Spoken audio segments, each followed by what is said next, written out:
Just this month, my bill was like $138. Even at one phone call a week cost me $40 to $50 every month. I am living on a fixed income of SSI, so this is really a great hardship. Families are being punished. When they incarcerate their children, they incarcerate the whole family.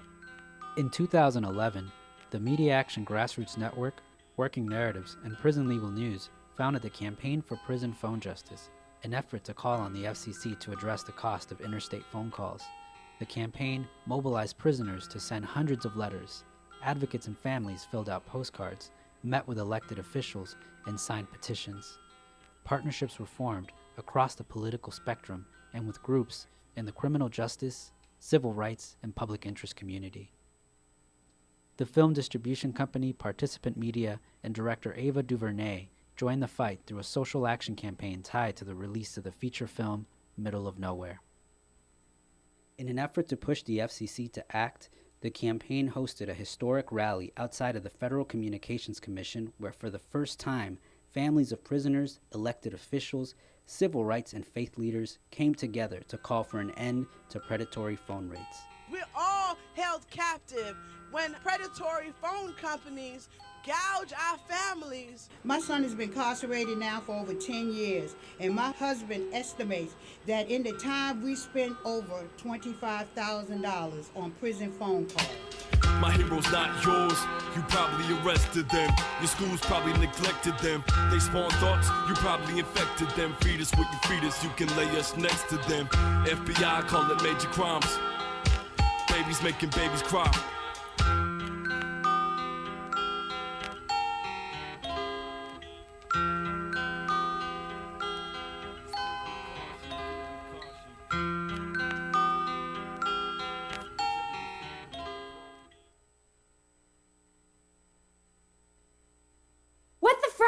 What the frack? What the frack? What the frack? President Obama, are you fracking kidding me? Reopen the EPA studies. In Texas, Wyoming, and Pennsylvania. Fracking pollutes our oceans. Fracking poisons our water. Fracking makes climate change worse. Fracking relies on toxic chemicals that cause cancer. Ban fracking now. Ban fracking now. Go on.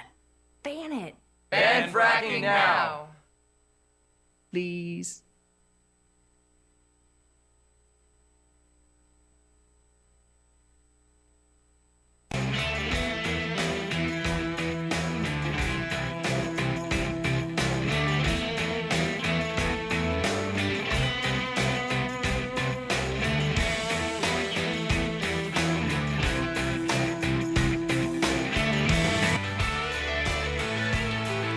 What do you say? It is Tuesday, June 30. Can you believe it? Great to see you today. Thank you for joining us, friends and neighbors all across this great land of ours. We are here with you on Free Speech TV and here with you on TawkrTV, the Bill Press show from our nation's capital and our studio in Capitol Hill in Washington, D.C. You go to the United States Capitol, turn right, just go down about 6 blocks on Pennsylvania Avenue, and here we are with a lot to talk about today.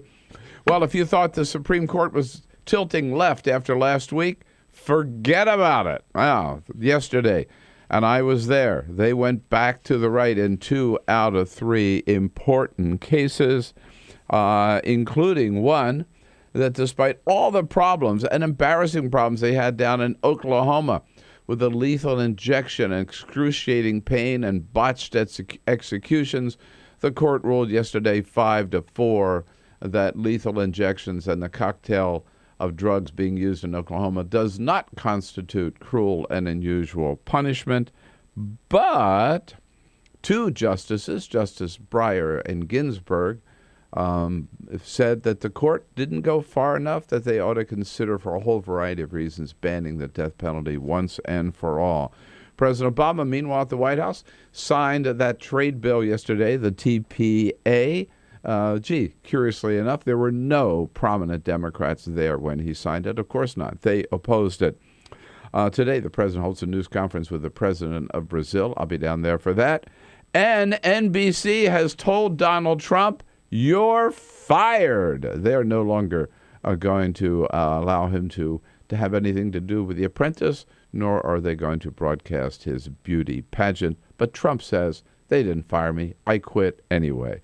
All of that coming up right here on the Bill Press Show today. Good to have you with us. Don't forget, give us a call. Join the fun at 866-55-PRESS. This is the Bill Press Show.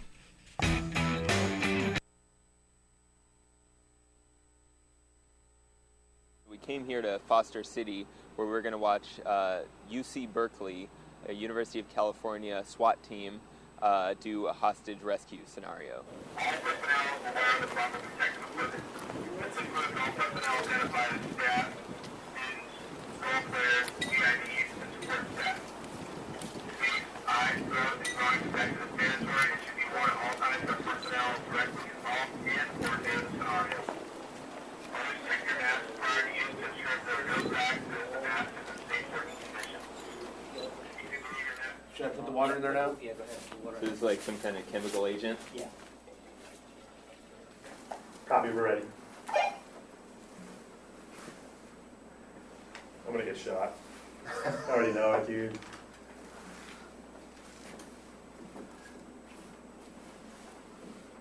Feeney's yelling at me.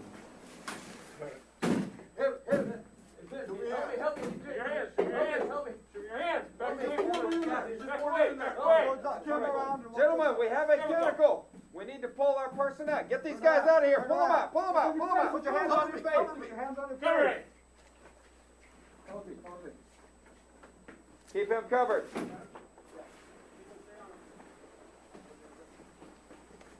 Your head up. He's got a shotgun back there.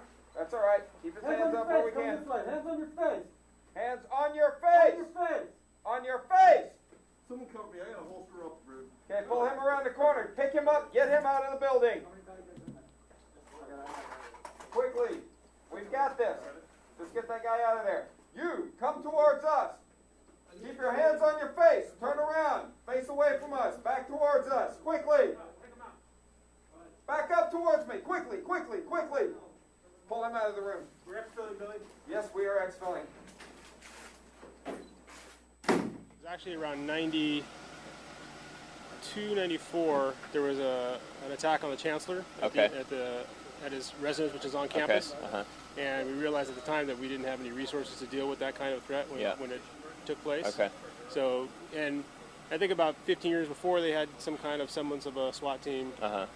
So they regenerated the idea of activating a SWAT team. And then since then, you guys have kind of branched out to doing what kind of stuff? Well, since then, we train for everything. We train for every eventuality, barricaded subjects. Like I said, most of what we do is high-risk warrants.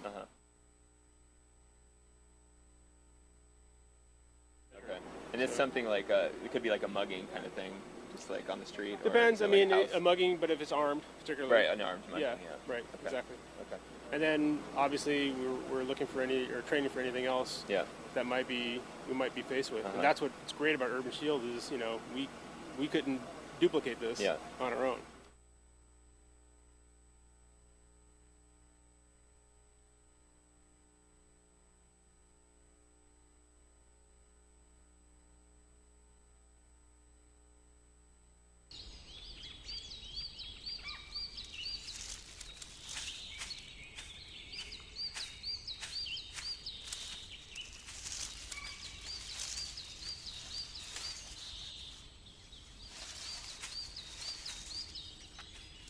At Earth Justice, we defend the environment in the courtroom. Join our fight. When you take a seat, you take a stand. Earth Justice, because the Earth needs a good lawyer. On your radio, on your TV, and online. This is the Bill Press Show. NBC tells Donald Trump, "You're fired." Trump says, "They didn't fire me, I quit." Oh, yeah, right. What do you say? Hello, everybody. Here we go. Tuesday, June 30. Hello. Good to see you. Time to wake up. Get going. If you're not already on the move, now's the time.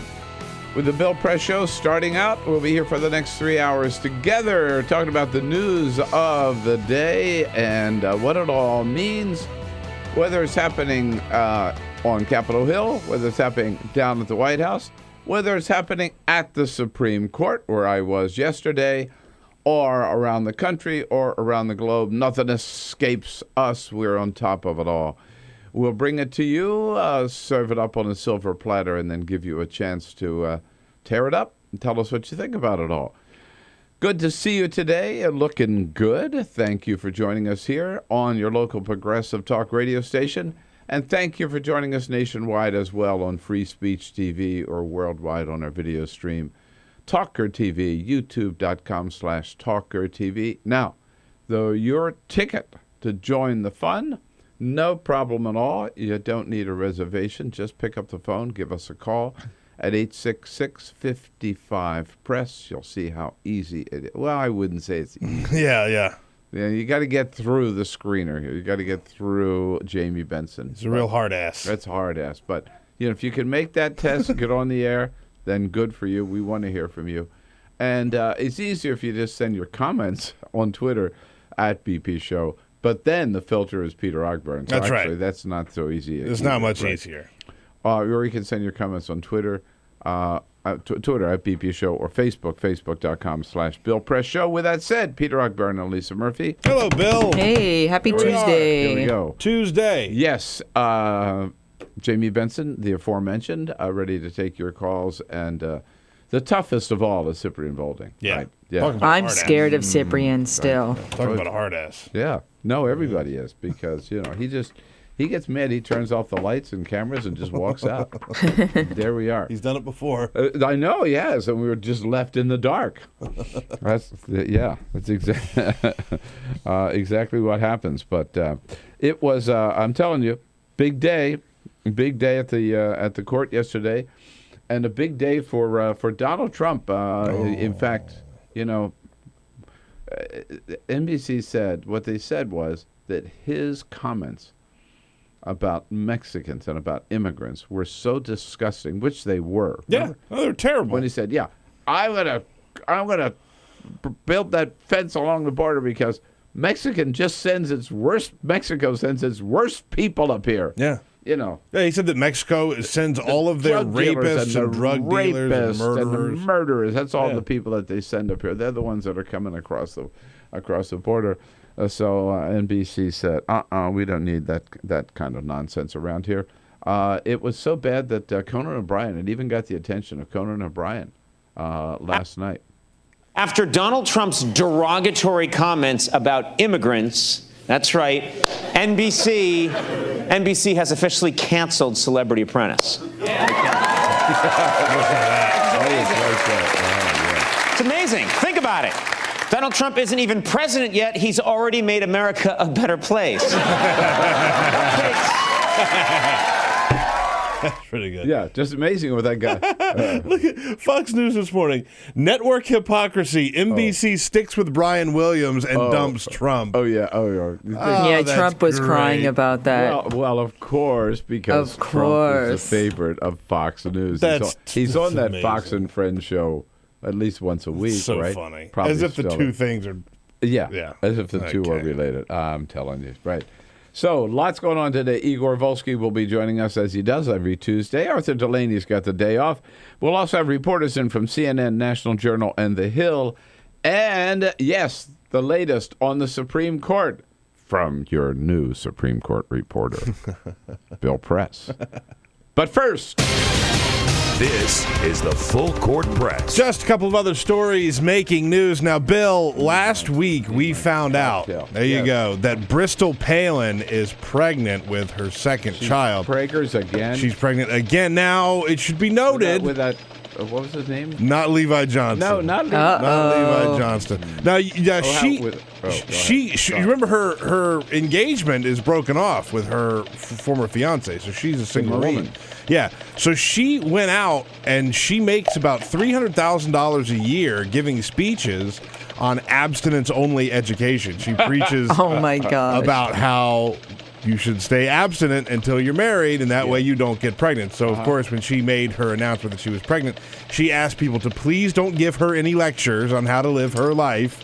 You know, that's her job. You all right over there, buddy? I'm fine. You okay? Yeah. Well, yesterday she put out another statement that says, Don't worry, this was a planned pregnancy. After all but admitting that it was not when she made the announcement, she's now reversed course and said this was a planned pregnancy. Oh, it's a planned pregnancy. She has two different children. Yes, by two different fathers. And she's not, and she wasn't married either of them. Was not married to either one. No. So therefore, people would pay her to come and talk about abstinence. Yeah, so next time you see Bristol Palin giving in, pay her to say anything. First of all, to listen to her about anything at all. No. Right? Well, and she still says abstinence works.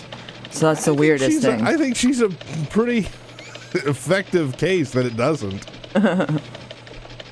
Well, she's also a pretty effective case that not using protection doesn't work either. Right. I mean, that is how it works, guys. Bill, you missed it. This past weekend in Portland, Oregon. What is that? Do as I say, not as I do? That's it. Yeah. She's made a lot of money off of that. Yeah, right. You missed it, Bill. This past Saturday, I can't believe you missed this, but in Portland, Oregon, it was the 12th annual World Naked Bike Ride. No. The World Naked Bike Ride. Yeah, now this happened all over the world, but Portland, Oregon was the biggest one here in America. All around the world, tens of thousands of cyclists joined together. In fact, there were thousands just in Portland alone. You show up, you don't wear any clothes, and you ride your bike. The bike ride takes about an hour, and people in various states of undress. Some people showed up in, just briefs because, That's going to be a rough bike ride. Yeah, be a rough bike ride. Yeah. So there you go. There you go. And this is a crazy story. A case of literally pedaling your ass all over town. That's right. That's right. I love this story, Bill. You pointed this out earlier. United Airlines is going to fly a commercial jet using only biofuel. I love it. Biofuel. It's only using plant oil and animal fats. It's going to be a flight that's going to go from Los Angeles to San Francisco. That's going to start this summer. Now, of course, this could turn into a bigger program where they use more and more of this discarded farm waste, like tallow, non-edible natural oils, makes this biofuel that works in existing jet engines. So it's going to start this summer. And but maybe animal waste, too. Yeah, right? Animal waste, yes. Yeah. Well, it's about time they put all that BS to work for something. Yeah, right? Turn it into something good. Absolutely. All right. Yeah, so it was my day. First time, all this time, I've been in Washington, been everywhere, except I'd never been in the Supreme Court. And I mentioned that to Justice Sonia Sotomayor when I was with her at an event a couple of weeks ago, and she said, come on down. I'll get you a ticket. So I had one yesterday for the announcements. And first of all, if you think the court, if you thought, and I must admit, I'm guilty, that last week we had such a good week in the court on the Affordable Care Act and on same-sex marriage, if you thought the court were starting to tilt left, yesterday it showed that they were right back. They were right back, man. It was a whiplash case yesterday on the three decisions that they made, 2 out of 3 at any rate. But first, I got to tell you, you could, the security, if the court is, again, I've never been in there before, so I found it very, very interesting. The court is the model of old-fashioned tradition, dignity, decorum, rules, security. I got to tell you, you could walk into the Oval Office easier than you could walk into the Supreme Court. I kid you not. That's amazing. So, just example. So now I have so when you get to the court, the whole area is blocked off. And then there are 2 ways of getting in. There are seats for the public, and there's always a long, long line of people, just tourists, shorts and everything, who want to come in and observe the court. And they stand in a long, long line. And then if you have a reservation, you can also you can just kind of go right in. But so just to get on the plaza, you have to talk to a security guard and say, I have a reservation. So he'll say, okay, you go this way. You talk to that officer up there. You walk across the plaza. At the bottom of the stairs, you can't go up the stairs. You have to talk to another officer. He'll say, yes, well, you go around the side here, and you go in that door. You go in that door, and you have to tell them, again, I have a reservation. Okay, you go through security. Now you're in the building, right? Then they say, so do you have a reservation? Yes, I have a reservation. Okay, follow me. They take you around the corner. Then you wait in a line. There's another officer there, and he gives you the rules. You're going to be going inside. You can't have any electronic device. You can't have any cell phone. There is no loud talking in this building. We prefer that you remain silent. You can't keep a coat on. An outside coat. This was warm. Nobody had any outside coats on anyhow. And he says, so first, and then somebody escorts you to the locker room where you have to put all your stuff in the locker, my briefcase, my cell phone in the locker, for which you had to pay a quarter, by the way. By the way, quarter. Man. They have to pay a quarter. So funny. Mm-hmm. I said to the guy, I don't have any change. He said, there's a machine right there, sir, that will give you change. I put $1 in. I go, oh, sorry. And then you go back, and then they say, okay, you have a reservation? Yes. Well, follow me. They take you. To the marshal's office, and in the marshal's office now you have to sign in, and then there are all these interns there. And they give you an intern or a page or whatever, I guess they're called pages, who escorts you to security again. And you go through security again. And the page waits on the other side. And then the page takes you into the courtroom and shows you your seat in the courtroom. And there are seats for the public, and then there are seats for the attorneys, and then there are seats on one side for guests of the justices, where I was sitting right up front, and I'm telling you, so there might be 200 people totally in that courtroom, and it's totally quiet, and then right at like 5 minutes to 10 starts at 10. One of the guards up front gives the announcement, ladies and gentlemen, you're in the court, no quiet, no response, no cheering, and no cell phones, the whole thing. But they give you the whole They give you the whole thing ahead of time. Okay. All over again. And then right at 10 o'clock, the bell rings, and everybody stands automatically, and one of the clerks announces, oyez, oyez, oyez, and in walk the 9 justices in their black robes. Right on time, right at 10. Wow, really? Yeah. And the Chief Justice says, in this case, Justice Alito has the opinion in case boom, boom, boom, boom. Yeah. So there were 3 cases. The first one was Justice Alito on the death penalty. The second was Justice Ginsburg on the reapportionment and redistricting. And the third one was Justice Scalia on EPA. So you can tell by who reads the decision which way they're going. Which way it's going. Yeah, right. Yeah. And when he said on EPA and they said Scalia, I thought, all right, man. Yeah. So in the redistricting, the court ruled 5-4. Each case was 5-4. Court ruled 5-4 on the redistricting that the legislature does have, any legislature state legislature has a right to appoint an independent commission to do the redistricting rather than have the legislature draw the lines, as has happened in California and Arizona. It's a mixed case, I guess. I could go either way on that. On EPA, the court ruled 5-4 that EPA, their regulations on power plants is wrong, and they have to redo them because they didn't consider the cost. Yeah. The people who are against that don't consider the cost to human health of letting these power plants continue to pollute. I mean, I thought it was just an absurd decision. And on the death penalty, and that's a big one, 5-4, the court ruled, the case was brought, by 3 prisoners out in Oklahoma. Remember a year or so ago, the botched execution in Oklahoma? It's awful. It was terrible. The guy was, excruciating pain. He's rolling around in pain. He's talking and saying, this effing stuff doesn't work. And they had to delay this, and then I think they brought him back and killed him again with another cocktail of drugs. So 3 prisoners sued that the cocktail of drugs they were using for lethal injection in Oklahoma was, in fact, cruel and unusual punishment. And Alito, for the 5-4, for the 5 justices, said that, get this, that first of all, nobody is guaranteed that the drugs aren't going to cause some pain. You know, you can't be killed without having some pain. Yeah. And number two, that the prisoners were, in fact,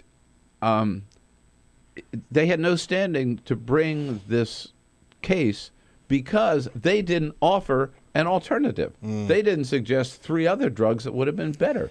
I mean... At which point, so that was Sonia Sotomayor, a blistering dissent, said, "That's crazy." She said, "That's embarrassing. It's up to the prisoner to offer an alternative." She said, "We could be burning people at the stake, and if they didn't offer an alternative, it'd be okay to burn people at the stake." Yeah. But the most important, we'll take a quick break and come back. The most important thing I think happened is that Justice Breyer and Justice Ginsburg, they really took on the entire court, saying the court didn't go far enough, that it's time to ban the death penalty altogether.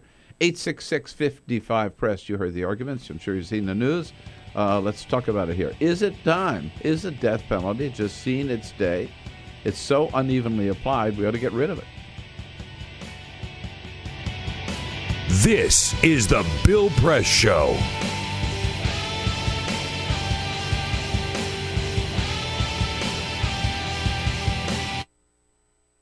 Silicon Valley's Santa Clara County is often portrayed as a role model for the rest of the country. The county has some of the highest salaries and most expensive real estate in America, thanks in large part to the phenomenal success of tech companies such as Google, Yahoo, Intel, Adobe, and of course Apple, the nation's wealthiest and most profitable company. But Santa Clara County also has a more unseemly distinction. I'm standing near downtown San Jose, inside what is by some accounts the largest homeless encampment in America. The Jungle, as it's known, occupies a 65-acre stretch of creek where about 300 people live in makeshift structures. It's less of a homeless encampment than a full-blown shantytown. This being the largest homeless encampment in the United States, and with us having Silicon Valley with Steve Jobs and all this cash, we're not supposed to have this kind of homeless problem. You know what I mean? I done been shot with a pellet gun like 4 times, attacked with baseball bats, my house set on fire. This is like hell on earth. I mean, this is like something you will not see. You have to see to believe, actually. It's like fourth world conditions.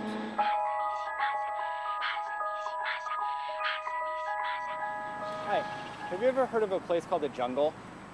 Sorry? A place called the Jungle, have you heard of it? We're not making enough money really for conventional homes or housing, and we make too much money for subsidized homes. So we're kind of, floating between the oil and the water. We told the landlady here if it would be possible to continue staying here. She said, no, you got to go. I already rented it out. We went and loaded things into a storage facility, and it's still there. And all the campgrounds and things that we saw were too far out of the city, like KOAs and that sort of thing. So what we decided to do was to move into the jungle. So that's what we did. A few days ago, a woman named Lydia Hernandez was robbed inside of her tent. When she refused to hand over the money, the robbers slit her throat. When she still fought back, they bashed her head with an axe. She died a few hours later. Residents say that the police never come into the jungle, so they have to fend for themselves.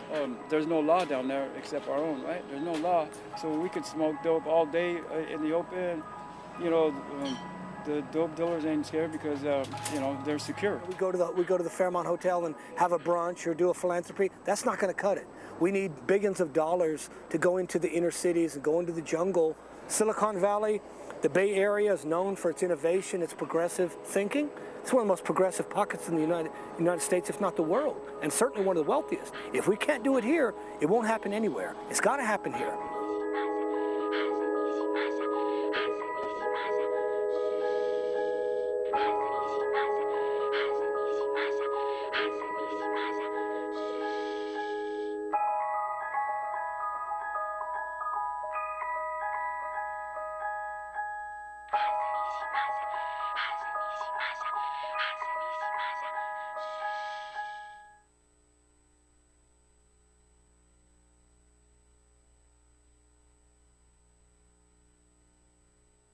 What the frack? What the frack? What the frack? What the frack? President Obama, are you fracking kidding me? Reopen the EPA studies in Texas, Wyoming, and Pennsylvania. Fracking pollutes our oceans. Fracking poisons our water. Fracking makes climate change worse. Fracking relies on toxic chemicals that cause cancer. Ban fracking now. Ban fracking now. Go on. Ban it. Ban fracking now. Please.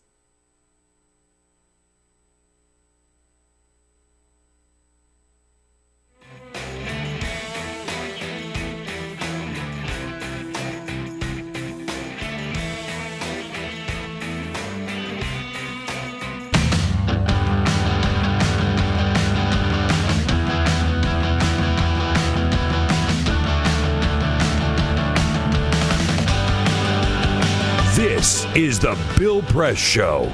All right, at 27 minutes after the hour, talking about the Supreme Court yesterday on the death penalty, basically saying states can do whatever they want and they can use whatever mix of cocktails that they want for lethal injection because nobody said that it wasn't going to hurt, says Justice Alito, and 4 other justices agreed with him. But again, Justice Breyer, speaking for just 2 of them, himself and Justice Ginsburg, said, you know, there's so many problems with the death penalty. It is so arbitrary the way it is applied. There are such delays. The average execution occurs 18 years after the person's been condemned to death. God. I think how much money we're spending. So much money. And he points out that the use of it has gone down. 19 states, Nebraska being the latest, have abolished the death penalty. And only 9 states used it last year. And even in Texas, there have been no executions this year. So that's the question. Is it time to abolish the death penalty? And I asked that at the White House. This we'll be right is back. the Bill Press Show. Officer, were you the one who arrested me? Gonna shake my hand?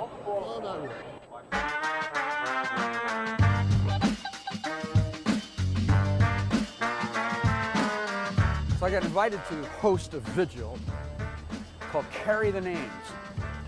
And that's what they were doing, carrying the names of the people who were victims of deadly police force. Michael Brown, Eric Garner, Akai Gurley. I got a motion from Dragonfly from Stop Shopping Choir, and I started preaching. I preached up a storm as best I could, but about a minute and a half into my sermon, the place was flooded with police, Homeland Security, National Guard, state troopers, and I was pushed over and handcuffed so fast, down in the jail, down in the basement. Before you know it, I was out the door, put in prison overnight. The next morning, I'm in court. The same thing happens. I'm just rushed out of there. Then our lawyer, Wiley Steckler, gives me this iPhone. And there, in black and white, in the Gothamist, a popular paper, is this charge by Adam Lisberg, the MTA law enforcement spokesperson for this grand place. His quote is that I, Reverend Billy, physically attacked a police officer. Unbelievable. The feeling of being robbed of my work and life and identity, just the fiction. I did not touch anybody. I did not look. I know how to do this. I'm trained in nonviolence. I did not do anything. It was right here. It was right here. It happened right here. I was simply arrested while I was speaking and taken away, and that's it. The cold feeling in my city, the city that I love, that city spokespersons whose salary I pay for with my taxes, that they would say this. I could just feel the rending apart of the community, that we are not that close. We're not. They are willing to say this, and they think that they can just say anything about anybody and get away with it.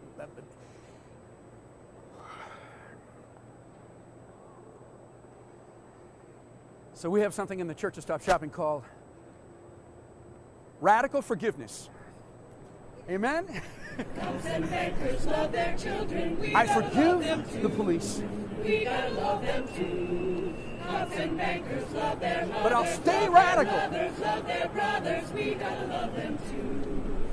But we'll wake up every morning forgiving each other, reaching out, touching, telling stories, having humor, being in a community together, sharing our children, sharing the streets, sharing the climate, being in the city together. But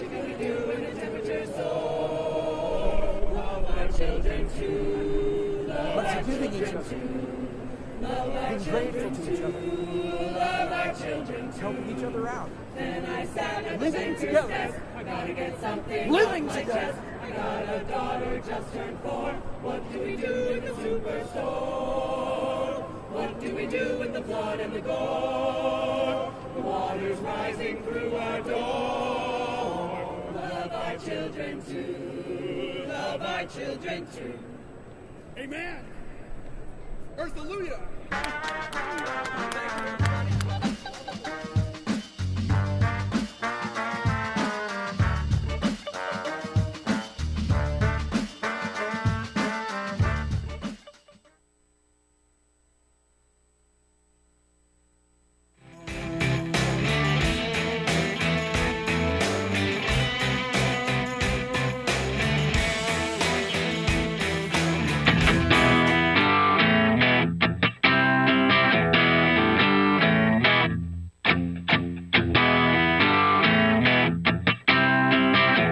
Connect with The Bill Press Show on Twitter. Follow us at BP Show and tweet using the hashtag WatchingBP. This is The Bill Press Show. You got it. Tuesday, not Thursday. Getting ahead of ourselves. Tuesday, June 30, The Bill Press Show, 33 minutes after the hour now. Talk about the Supreme Court yesterday and its 3 rulings, especially the ruling on the death penalty is the one that I thought was particularly offensive and important. Before we get back to the death penalty, here's Paul from Lucerne, California, on the redistricting decision by the court. Hey, Paul, what do you say? Hey, Bill. That was kind of a big decision. The state of Arizona, the state legislature, was not happy with the citizens passing that law, saying that they wanted. So they took it all the way to the Supreme Court, and the Supreme Court ruled for the citizens. That's a big deal because gerrymandering is the reason why you have the Republican clown car, because they got such safe districts that allowed these crazy Republicans to rise to the top. Now they think they can run for president. Yeah, it does cut, in California, it cuts both ways because, in California now, of course, we have an independent commission in California, right? But with with Democrats controlling the legislature in California, and, that's how it works. Every 10 years, they redraw the lines. And it depends which party is in control, they draw the lines. And in Arizona, no doubt, with the Republicans in control, they drew lines for districts that a Democrat could never win. So, Paul, I've in California, I've been there, and I'm sure you have too, both ways. I could make an argument to go either way, either with an independent commission or the legislature. I certainly would rather have an independent commission do it than a Republican legislature, and I think you get better districts that way. And it's true. This was a citizens' initiative in Arizona, and I think this is a good ruling for Arizona. I'm saying it may hurt Democrats in some other states, but in Arizona, clearly the legislature there, it's a red state, was drawing districts that Democrats again could never win. And the citizens of the state said this is wrong. They put an initiative on the ballot to create this commission. It passed. The state legislature didn't like it. They took it all the way to the Supreme Court. The Supreme Court said citizens are right in this case, and the initiative process should be upheld.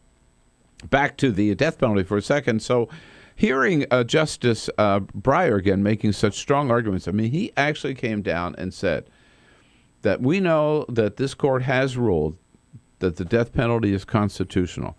But he says now, when you look at the experience of the last 30 years, and again, depending on race or income or geography, there's so much differences in how the death penalty is applied.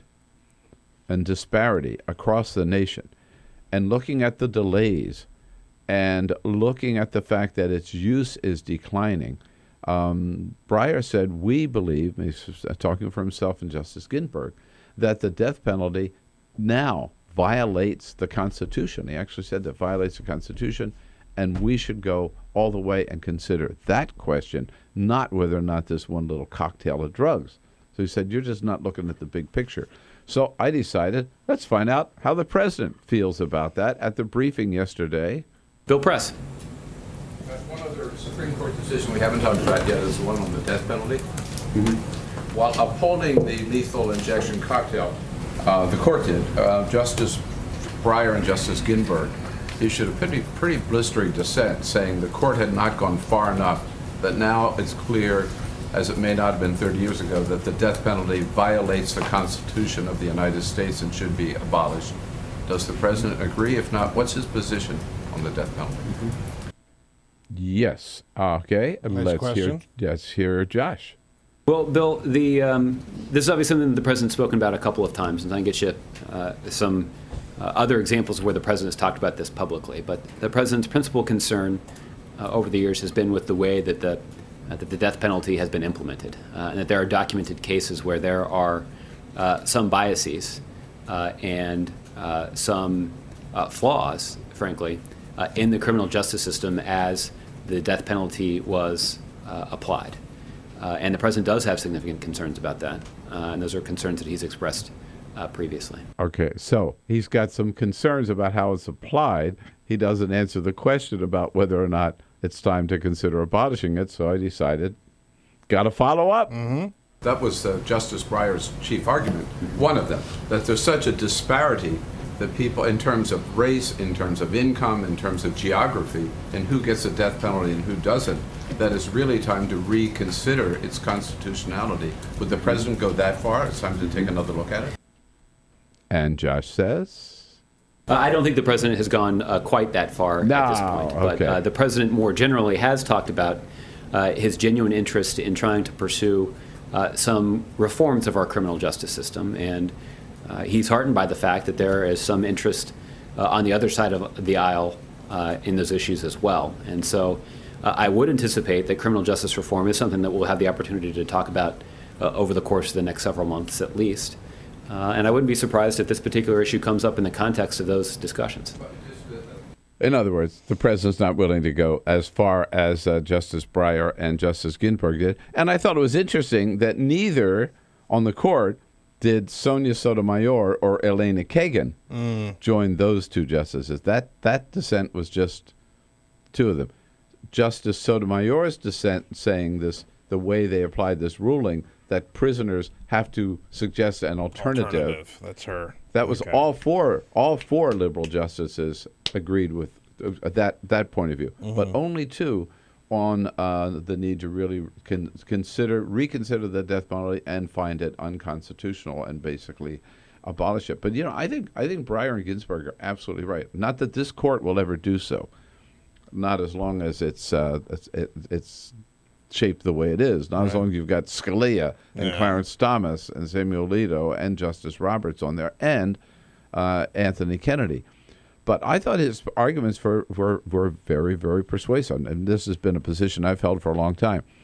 It is true, depending on what color your skin is, how much money you're worth, and where you live, those factors determine, no matter what the crime is, doesn't matter what the crime is, those factors determine whether or not you get the death penalty. Yeah, that's what matters, whether or not you live or die. You're much more likely to get it in, even with states that, the 31 states that still allow the death penalty, you're still much more likely to get it in Texas, right, than, let's say, I don't know, one other state, maybe Wisconsin or whatever.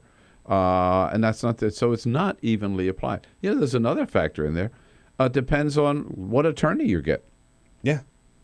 And look, some of these people they get public attorneys who are some good and some bad. Right.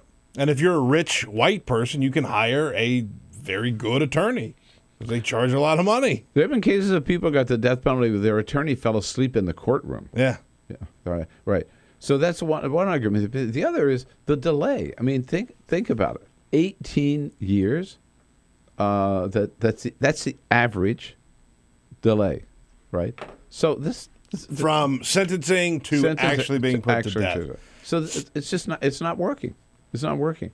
And then he points out that the use of it is going down already on their own. 19 states and Nebraska, red state, was the latest one to do so, have abolished the death penalty for all of the above reasons. Texas, which said like 10 years ago, I think under George Bush, it was like 65 or 70 cases in a year, right? And last year was something like 8 or 9, and so far this year, none at all. Oh wow! He read those numbers. He read those numbers off. He'd really done his homework on this. Jeez. And so he was saying, "Hey guys, maybe we ought to look at this kind of whole thing." Yeah. Which I think is absolutely right. And I know if you look at most so-called civilized countries on the planet, we're one of the few. We're way far behind. That still accept and exercise capital punishment. Here's John with a comment from High Bridge, New Jersey. What do you say, John? I say good morning to you morning. all. Thank you. Yeah. Am I understanding this correctly? So you're sitting in your little 8x10 death row cell, and they come to take you, and they say, "Listen, we're having a little problem here with the methodology of killing you. Do you have any ideas?" Yeah, right. The tone of your voice, John, is the exact tone that Sonia Sotomayor had yesterday on the court. What are you talking about? She said. Because I know that my response is, "Sorry, fellas, can't help you. Got nothing. Get back to me." Yeah, right. Yeah, and as she said, but by the way, she called the current cocktail the chemical equivalent of burning at the stake that they're using in Arizona. And then she pointed out, that this is crazy. That anything you could be drawing and quartering them the way they used to. Okay, and if you said this is wrong, according to Alito's logic, unless you said now here's a better way to kill me, then they could still draw and quarter you or burn you at the stake. Yeah, what's to stop at this cocktail? Yeah, lethal injection cocktail. Unbelievable. Yeah. Okay, yes, indeed. Time to move along here. By the way, you probably heard. Not only it's sort of like a little contagion spreading. You thought things were bad in Greece. Now Puerto Rico is saying, "Hey, we're broke too." How many countries can we afford to bail out? We'll find out next from Heather Long at CNN. This is the Bill Press Show.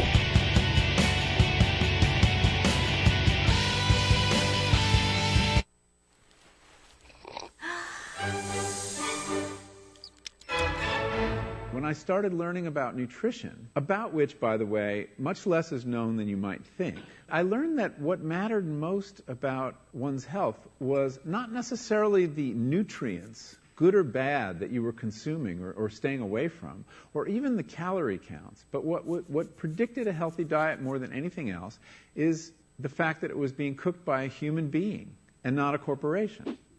Corporations cook very differently than people do.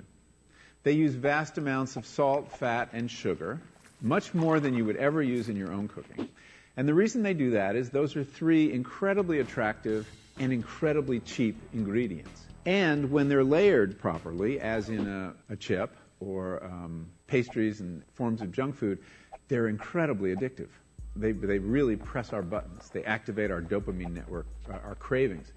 And in fact, people in the industry, they don't talk about addiction in the food industry, even though they traffic in addiction. They talk about craveability. It's the same thing. And snackability is another term they use. It's a lovely word. And then the last point about corporate cooking that's important to understand is they cook different stuff than you do at home. What they're good at, in general, they don't cook that well, but things like chips, they cook incredibly well.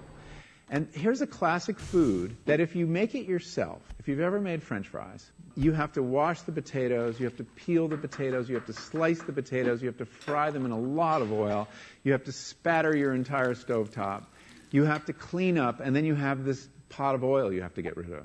I mean, it's really difficult, and it's a pain. They're wonderful, but it's a pain.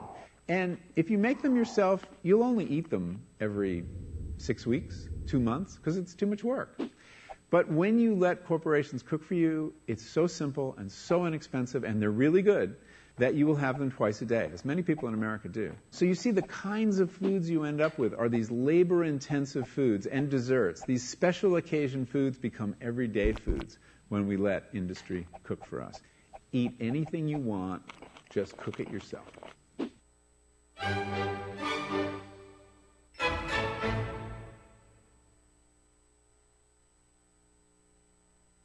So, I'm kind of new here, but I've noticed a trend. My human does this funny thing where she goes around and gets all my toys, and then she hides them in that basket by the door. But it's always the same basket, and it's always in the same place. And then she acts so surprised when I find them, but, she's putting them in the same basket. Again. It's like, hello? That's where you put it last time. You were the worst at hide and go seek.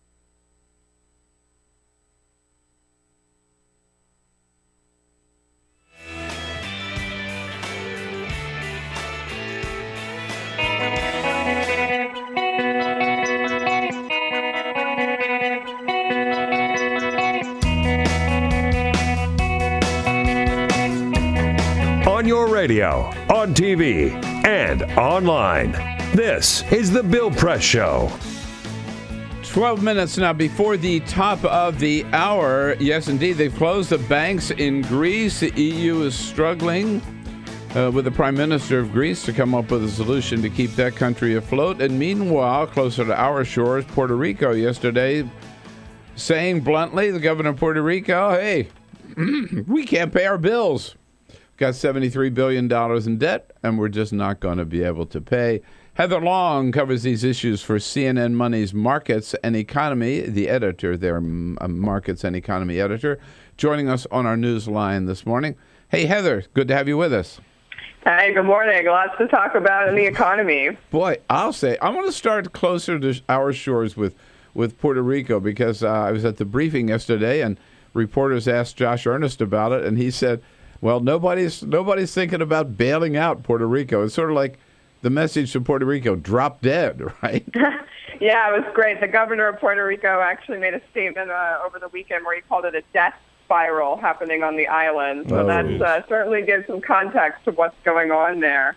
They're kind of like the forgotten stepchild.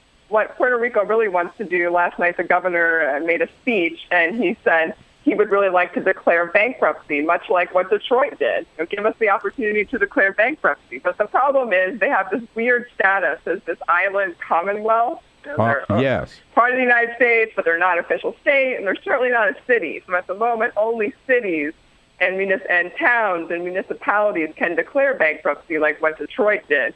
So Puerto Rico wants that authority. They are actively lobbying Washington for that authority, but they don't have it. So their hands are really tied. They have $70 billion in debt, and even though they're only the size, basically they're the size of Connecticut, so a pretty small state, but they've got debt loads similar to New York, a very big state. Whoa. Well, so it's interesting, too, because they've always, in referenda down there, they've always rejected statehood, but now they kind of want they want some of the privileges or opportunities of statehood, right? And it's funny because they don't even want statehood; they want the opportunities and privileges of a city. Yeah, it sort of seems like they're going the wrong way. So what? By the way, I mean, like, what happened? They were just spending more than they were taking in, or the tourist industry fell, or what? Yeah, tourism is there are two big things that happened for Puerto Rico. Number one is they have basically been in recession or close to it for about a decade now. So a lot of us live in places that got hit hard by the Great Recession and the financial crisis in 2008. But where we live kind of bounced back and it's getting a little bit better. It just never got better for Puerto Rico. The other big problem they have is they have a super inefficient energy system in Puerto Rico. So a lot of island nations use water energy, and believe it or not, Puerto Rico is still importing oil in order to run their very, very ancient infrastructure around energy. And so that's where a lot of their debt is, and the debt that is due tomorrow, July 1st, that they're going to probably default on, is around in the energy plant in Puerto Rico. Mm. Now, on Greece, I know this a couple of years ago, we all thought Greece was going to go bankrupt and they were going to get kicked out of the EU or whatever. But I thought things had kind of resolved itself, and now suddenly they're back in the soup again. Yeah, you and everybody else. Honestly, up until the end of last week, it seemed a lot like the same story that we've been hearing for years. Greece is in trouble again, but hey, they're talking to Europe, they're talking to the International Monetary Fund, Right. We're going to get a resolution. And the two things that changed over the weekend, this is why yesterday was a huge global stock market sell-off around the world, is you had the European Central Bank and other European countries came out and said, okay, this gravy train is over. We've bailed you out how many times? We've given you how much money? Yeah. And we're not doing it anymore. We'll honor our commitments that we've given you, but we are not going to give you new money. So the European Central Bank said no more new money over the weekend. So that's like mom and dad cutting off that piggy bank. And the second thing that happened, which really shocked people, is the Greek prime minister, who seemed to be going along, coming to these talks, seeming to be headed towards resolution, suddenly said, forget this. I'm going to put this to a vote, to a referendum vote on July 5th of the Greek people. And so suddenly we have this political crisis, too. And yesterday the Greek prime minister comes out and sort of hints that if the Greek people vote in favor of a deal with another deal with Europe and the IMF, that he might quit. So you've got this crazy political situation. Wow. And that's what really scared people. And that's what's really different this time. Is what's going to happen in this referendum? What does it even mean? But what are the people of Greece asked to vote for or against in this referendum? I personally think it's a bit nebulous, but they're basically being asked to vote on whether or not they would kind of accept the general deal term framework. So again, we don't even have all the specific deals, but whether or not they would accept kind of more austerity, more cuts potentially to their budget or even to pensions in order to finalize a deal with Europe and with the International Monetary Fund, which are the two big creditors that Greece has. Wow. And I was thinking about planning a trip to Greece too. I've never been there. But I think I'm. Well, it's funny. Yeah, it's funny you should say that. We were debating. Right now may not be the best time to go. I'd hold off. I think you're right. I'd hold off. Heather Long with CNN Money here with us this morning. Heather, so good to talk to you. Thanks so much, and we'll see what shakes down today. It should be exciting. You can follow Heather at all the rest of CNN at CNN.com. This is the Bill Press Show. What gets you into college? Good SAT scores? High GPA? Lots of extracurriculars? Sure, but what you really need is money. If you don't have the cash, you'll need a loan. And we mean huge student loans because the cost of college has risen 1,000% in the last 30 years. This means big money for the banks that collect fees and interest. Now, millions of young people are starting their adult lives with an average of $29,000 of loans on their backs. Altogether, we're talking $1.2 trillion in student debt. And more people are finding it impossible to pay them back. Welcome to the student debt crisis. The increasing demand for higher education and cuts to state funding gave colleges a huge incentive to keep inflating prices. I graduated about a year ago, currently in $35,000 of debt. I am in debt about like $25,000. I owe $23,000. I owe over $50,000 in student loans. 38.8 million Americans owe money on a student loan. And the biggest names in banking are making huge profits off the booming student loan industry. Sallie Mae, the largest provider of private student loans, made $949 million last year. They only give you about 6 months to look for a job. You have to start paying back the loan. It's very pressuring, especially nowadays. It's very hard to find a job. Over half of the students graduating in 2012 could not find a decent paying job. They either had low-wage jobs or unpaid internships or were unemployed altogether. So you can't make the payments. You start incurring late fees, which makes the loan even harder to pay off. And it stays with you for years, even decades. Right now, a third of the people who started repaying their loans are delinquent or in default. That's 13.7 million people, more than the populations of Chicago, New York, and San Francisco combined. Worse, it's not just the borrowers who are in trouble. Many loans require co-signers. So if the student is unable to pay, that co-signer, a father, a mother, or a grandparent, is now on the hook. Even a grandparent's Social Security benefits can be garnished to pay the loan. We should have an answer to this. If you get really behind in your car payment or your credit cards, you can file for bankruptcy. But Congress has made it nearly impossible to discharge student loans through bankruptcy. Big institutions make big profits while students try to make ends meet under crushing debt. Is this how we want our education system to work? The whole point of going to college is to get the career you want, but lately that's been discouraged because no one can afford school. You get a job just to pay off your student loans. We need higher education, not higher debt. Sign up to end the student debt crisis at higherednotdebt.org.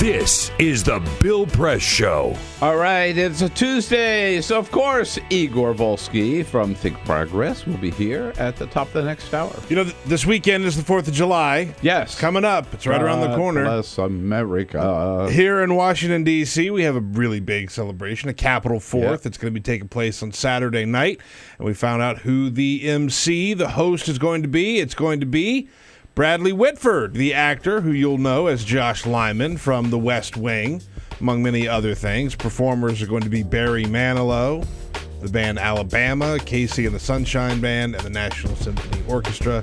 You can either watch it on the West Lawn of the Capitol, or you can watch on PBS starting at 8 o'clock p.m. on Saturday. Or any rooftop in Washington, D.C. Exactly, Just look at the Washington Monument. That's where the fireworks are located, and it's a spectacular sight. There you go. Back with Igor Volsky. This is the Bill Press Show.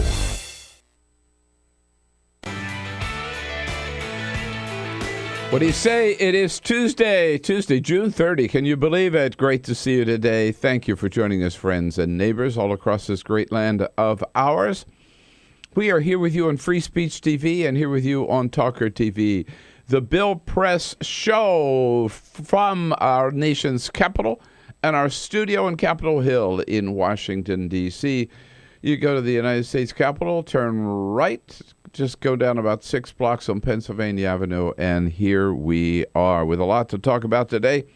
Well, if you thought the Supreme Court was tilting left after last week, forget about it. Wow, yesterday, and I was there. They went back to the right in 2 out of 3 important cases, including one that despite all the problems and embarrassing problems they had down in Oklahoma, with a lethal injection, excruciating pain, and botched executions, the court ruled yesterday 5-4 that lethal injections and the cocktail of drugs being used in Oklahoma does not constitute cruel and unusual punishment.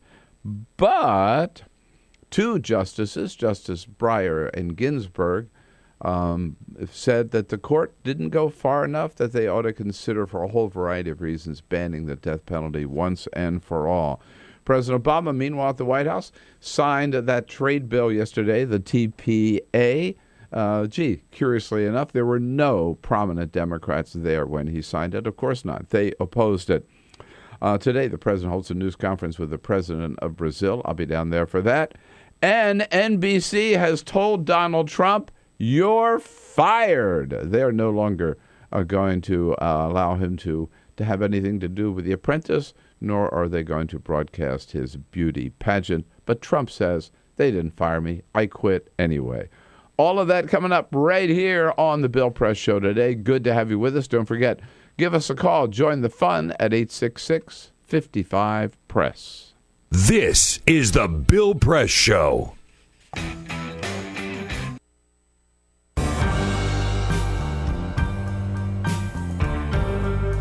I'm a Piston fan. Their slogan was, "We come to work." That's what Detroit about. That's why they used it. It's a team thing. They won 2 championships, a team. There was no star. No mayor can come in here and be a star. It's a team thing. No governor should come in here and think you can do it by yourself. It's a team thing. You got communities. They got ideas, too. The only thing wrong with Detroit, people have lost hope here. Residents, city workers, so much corruption. They lose hope. But I grew up here. I love this city. I think it can come back.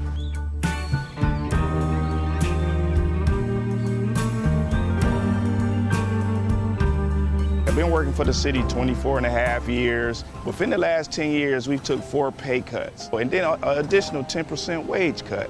I've lost a home. When you take all of the decisions out of the city of Detroit, all of us, then what do you have? Exactly what we got, a lot of problems. Every time the city seems to fall into a problem, it's always on the backs of us workers. You wake up out of a dead sleep and you jump behind the wheel and take off driving and try to get everybody there safe, not knowing really what you're pulling up to. I'm not eligible for Social Security, so the pension is my sole salary at this point. We've been in business here 39 years. We've seen a lot of changes in Detroit. The area was a lot of industry, a lot of city workers. It's getting very tough for the city workers. It's getting tough for us as a business people. Response times are increasing because of the closing of companies, which takes your insurance rate through the roof. So all the things that affect us affect the citizens. I worked for the city in different capacities for 29 years. I feel like an old jacket. They use me up and they throw me away. In my condition, nobody's gonna hire me. I'm 68 years old. Half the times, I can't get my blood pressure medicine. It's either feeding myself blood pressure or paying bills. $754. By the time they take all the deductions for I have my car insurance, my house insurance, and my health insurance taken out. So the time they take all that, I'll get about $300 after they take all that out. I don't understand it. I can't see how the governor's allowing this to happen and what they're doing and they want to blame it all on the seniors. Not only the seniors, but the city workers. And we worked hard. I know I worked hard. I've been in Detroit since 1946. I was 14 years old when I came in. I don't live large at all. I wish I could. I don't know when the last time I've been shopping.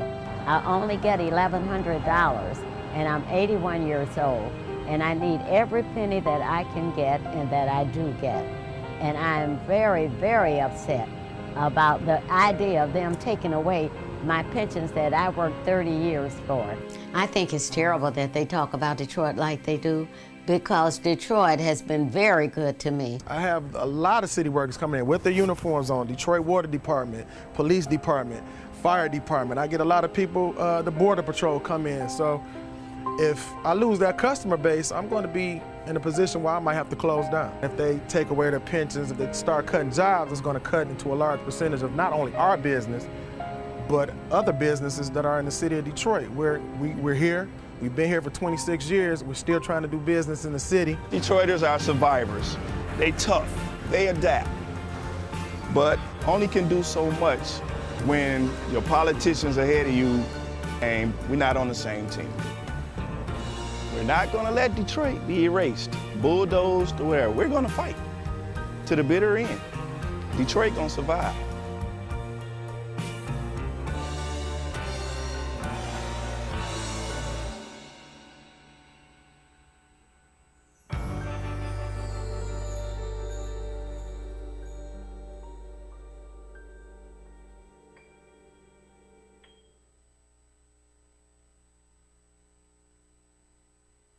The average text takes your eyes off the road for nearly 5 seconds. At highway speeds, that's enough time to travel the length of a football field.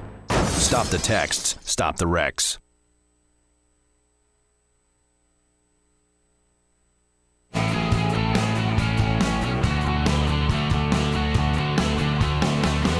Broadcasting around the nation, on your radio, on your TV, and online. This is The Bill Press Show. NBC tells Donald Trump, "You're fired. Yep. The guy who said he was going to be the best jobs president ever just lost his job. Hey, hello, everybody. Tuesday, June 30. What do you say?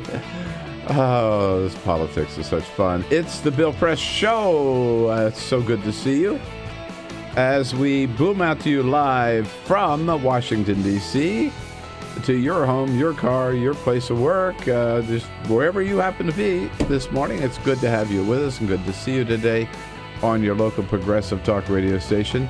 Good to see you on Free Speech TV and worldwide on our video stream, TawkrTV. And what a treat on a Tuesday to say hello to Igor Volsky. I have to tell you, I had to wrestle with him this morning as to who would sit in this chair. It was arm wrestling. It wasn't actual. It was just arm. That's a problem. He's getting a little too comfortable. No, you let him guest host once, and then, he just walks in and he walks right for this chair. A little too comfortable. No, Igor, today you're sitting across the desk. Remember. By the way, Bill, before we continue... But thank you for being here Friday, and thank you for caring. A little birdie told me I hate surprises. that He does hate it's your 10-year that's right. show anniversary. They're Did you know about coming up on our this? 10-year anniversary. Coming up on and it. I thought I'd bring you a little something. Oh, my God. To celebrate. Now, here we have a round sphere. That's an orb of booze. Ocean vodka. Oh, my from God. Hawaii. No way. Now, it took me a lot not to bring Russian vodka, but I went to the store yesterday and I said, I need something very special. Something very delicious. He gave it to me. I just wanted to see it. That's beautiful, by the way. Bottle. Yes. Beautiful bottle. And this is what they gave me. They said, it just came in, it's from Hawaii, and you'll love it. You can just sip on it all day, Bill. And is it made out of potatoes? Well, you should find out. No. You have to drink some first, and then it'll tell you. It's distilled from, wait a minute, distilled from organic sugar cane. Yeah. So they do it in Hawaii. Yeah. One would think. Right? Yes. I just want to say, I know it's yours. I'm not going to drink it. I want to give it to him, Bill. Be careful. Beautiful. Thank you. It's a beautiful Very bottle, welcome. yeah. Yes. Yeah, careful. Don't you drop it. Oh, you think I'm going to drop booze? I bought insurance for it. Organic don't worry. vodka. Look at that. That's beautiful. Insured. I'm excited for that. Mm-hmm. I mean, it's not mine. Excited to hear about it is Excited what to you're hear saying. Bill tell me how it is. How delicious it is. That's wonderful. Thanks, It's very thoughtful. So there you go. Very thoughtful. That's it's worth 10 years. Yes, I think so. Yeah, absolutely. All right, there we go. We like booze. You can also use it as a paperweight. Give me some ice. Yeah, I know. Do we have any ice in here? Glasses. Don't need ice for this, baby. You can just right. Just take it. So there we go. Igor and Hawaii Ocean Vodka here with us for the first half hour. And then we're going to be joined a little bit later, reporters for the National Journal and for The Hill. Lots of news to talk about. But first... This is the Full Court Press. Just a couple why of you others. had that backpack. He's hiding booze in there like he always does. Just a couple of other stories making news. Yesterday, the MLB made a couple of announcements about how they're going to change up the Home Run Derby. It's going to happen in Major League Baseball. Now, it's going to be taking place July 13th in Cincinnati. That's where the All-Star Weekend is going to be taking place. And they are changing the rules of the Home Run Derby. Now, in the past, you had a certain amount of outs, so you could hit until you had outs, right? You reach your number of outs. What they're going to do now is 5-minute rounds where you get 5 minutes to hit as many home runs as you can within that 5 minutes. They're going to do it as like a bracket-style event, so you're in competition with somebody to move on to the next round, that type of way. So it's going to be a bracketed, timed round as opposed to the way that they usually have done it. If you do hit home runs over a certain distance, you get a little bonus time, too. So you get a little more time to hit more home runs. So, and who pitches? Well, it's nobody. I mean, it's like a designated machine. It's just a slow pitch. Yeah. I mean, the idea here is not to try and get one past the batters. They're just serving up slow pitches for them to knock them out of the park. So, all right, pretty exciting. If you want to buy a piece of Bobby Jindal memorabilia, you can go buy a Bobby Jindal shirt, right, for his campaign. Yeah, of course. He unveiled his newest T-shirt, and it says "Tanned, Rested, Ready." For Bobby Jindal. No. Now, his spokesperson was quick to point out, as if we couldn't tell already, this is a direct reference to his Indian heritage and the fact that he has brown skin. So that's the reference? That's the reference. Tanned, rested, ready is how they are moving forward with this. And you could buy one at Bobby Jindal's website. It's also Richard Nixon. That's what they said. Don't want to. Yeah, that's what they said invoke about Richard Nixon after he lost and said he'd never come back into politics again, and then he comes back, and the whole thing was tan, rested, and ready. Yeah. So is this what is this who he wants to be? Nixon. I'm not a crook. Not a good reference. Smart move. Good reference. Yeah. And Forbes magazine has put out their highest grossing celebrities. Who's making the most money? Any idea who number one is? Taylor Swift. No, don't look at the computer, Igor. You cheated. The answer right here. Taylor Swift. Taylor Swift is not at the top. Any other guesses? You're probably looking at my computer too. Then. Number one is Floyd Mayweather Jr., the boxer. So, any guesses who number two is? Yeah, that's right. Okay. Any guesses who number two is? Donald Trump? Manny Pacquiao, the man who Floyd Mayweather beat. Those two guys made enough money to land themselves at the top of the list. That's how lucrative that boxing match was. Number 3 is Katy Perry. Number 4 is One Direction, which is collectively the together. Number 5, a little surprising, Howard Stern. Oh, Howard Stern. Wow. $95 million. Whoa. Yeah, wow. Huh. Yeah. Wow. Right? Yeah. I'm on the wrong show. Yeah, right? No, I'm thinking the same thing, man. Yeah, man. All right, here we go. Thank you. Thank you, Peter. Yes, indeed. So, Igor, so much to talk about. I want to ask you first about, suddenly this story appears in the Wall Street Journal yesterday that Vice President Biden's sons, Beau, whom we lost, and Hunter, both have had urged their father to run for president this year.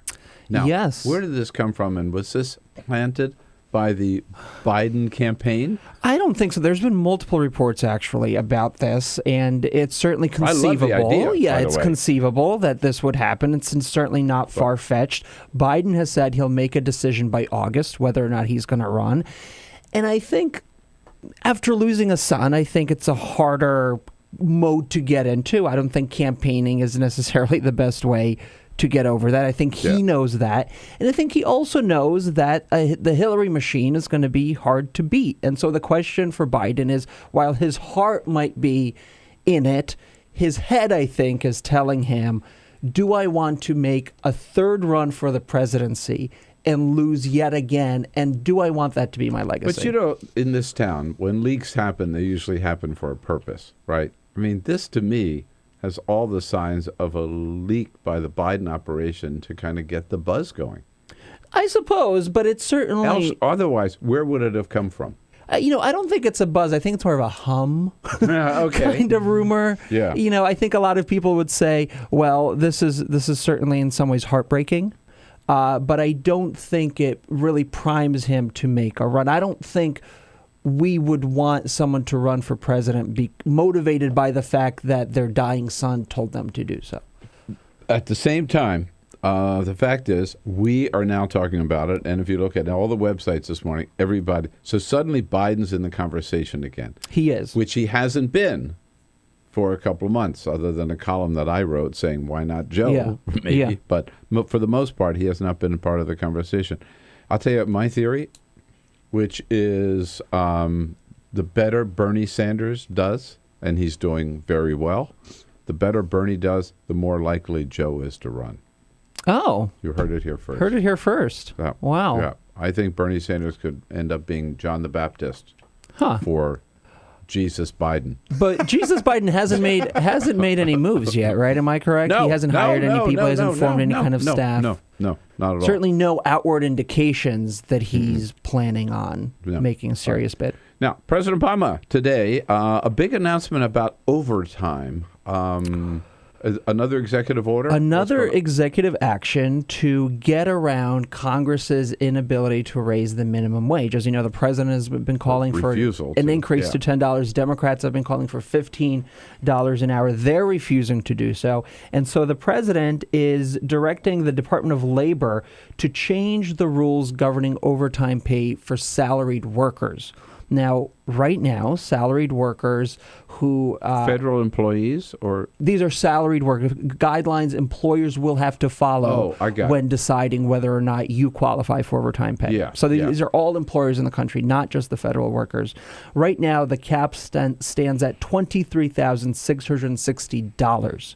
So if you make below that cap or that cap, you in most cases qualify for overtime pay. And the rules are kind of complicated. It's not just the threshold. There's also a duties test. What you do if you're in a managerial position or some managerial responsibilities, you're traditionally exempt from overtime pay. Now, the president is going to be increasing that cap from $23,660 to $50,440. Doubling almost. Almost doubling it. And that would have the effect of extending overtime pay to some 5 million Americans. Yeah. 5 million Americans. Huge. Right. Yeah.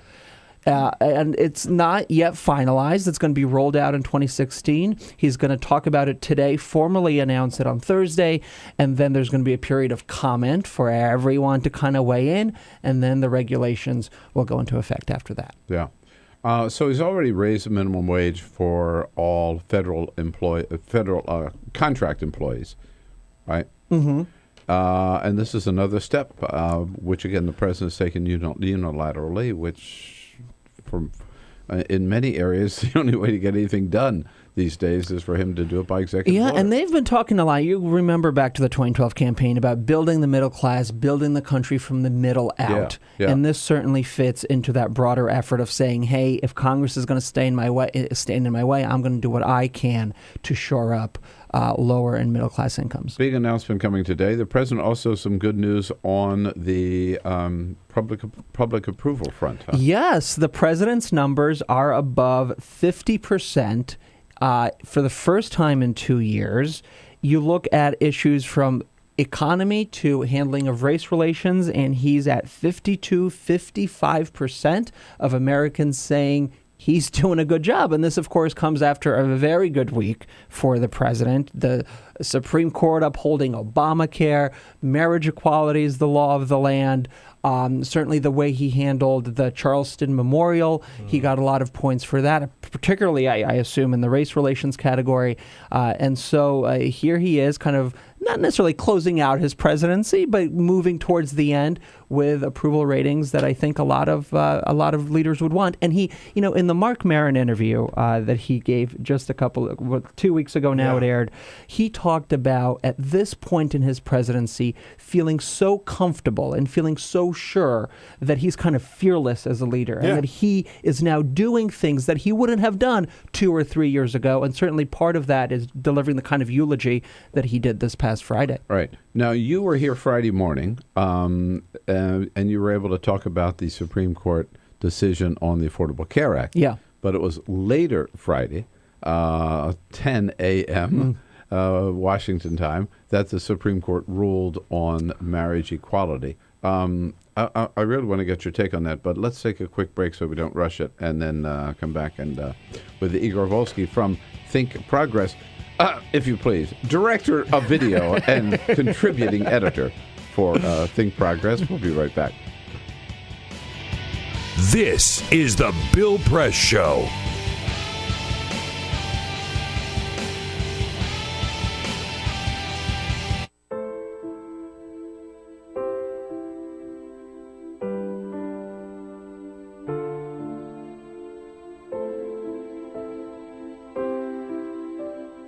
I have run these canyons for 6 million years.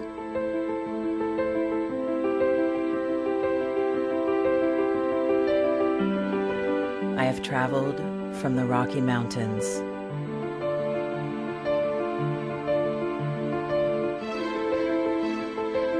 to the deserts, through scorching heat and freezing cold. from the land of the dinosaurs to fields of food.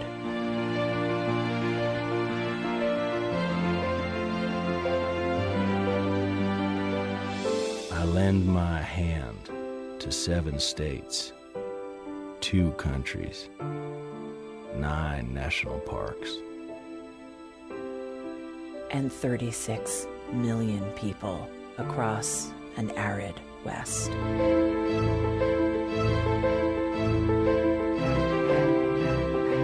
I am not the strongest or the largest, but I am the hardest working.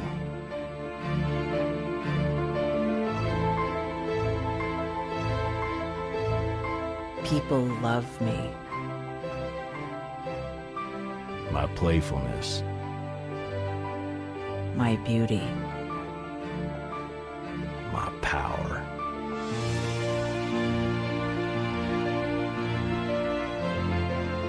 My life.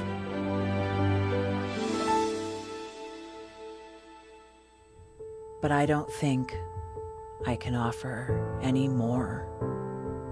I am tired. I am tired, tapped, and tied. Of the hundreds of major rivers in the world, I am one of the few who no longer kisses the sea. Battles to harness my soul have been won and lost. Use me wisely, and I will sustain you. Use me like you have, and I will break. My name is Red. The Grand River Red. The American Nile. The Canyon Maker. I am the Colorado River. And I am the most endangered river in America.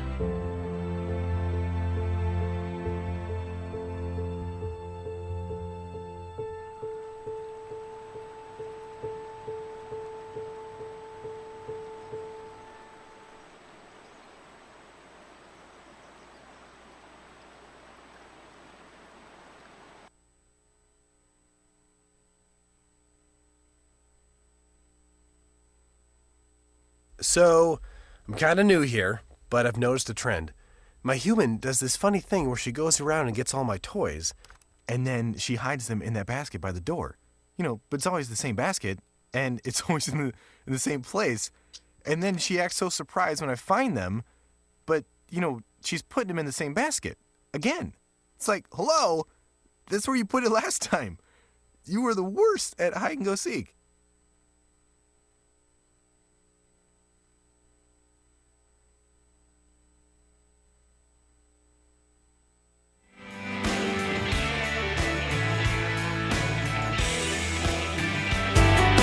Seen on Free Speech TV and online on TawkrTV. This is the Bill Press Show.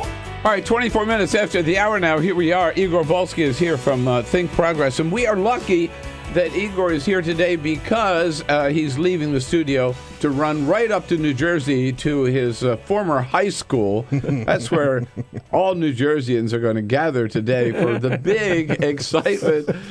Chris Christie is announcing for president at your high school. At my high school. He Why went there are you too, letting him get away with that? Well, he was the president of the high school. It's a very good high school, very big high school in New Jersey. And, you know, I have a little bit of pride that he's doing it in my high school. And so I say, good for you, Chris. Good for you. After that, he's running off to New Hampshire to do a whole bunch of town halls. Running off. Well, running anywhere. Well, I have to say, I'm glad he was president of your high school because he's not going to be president of anything else.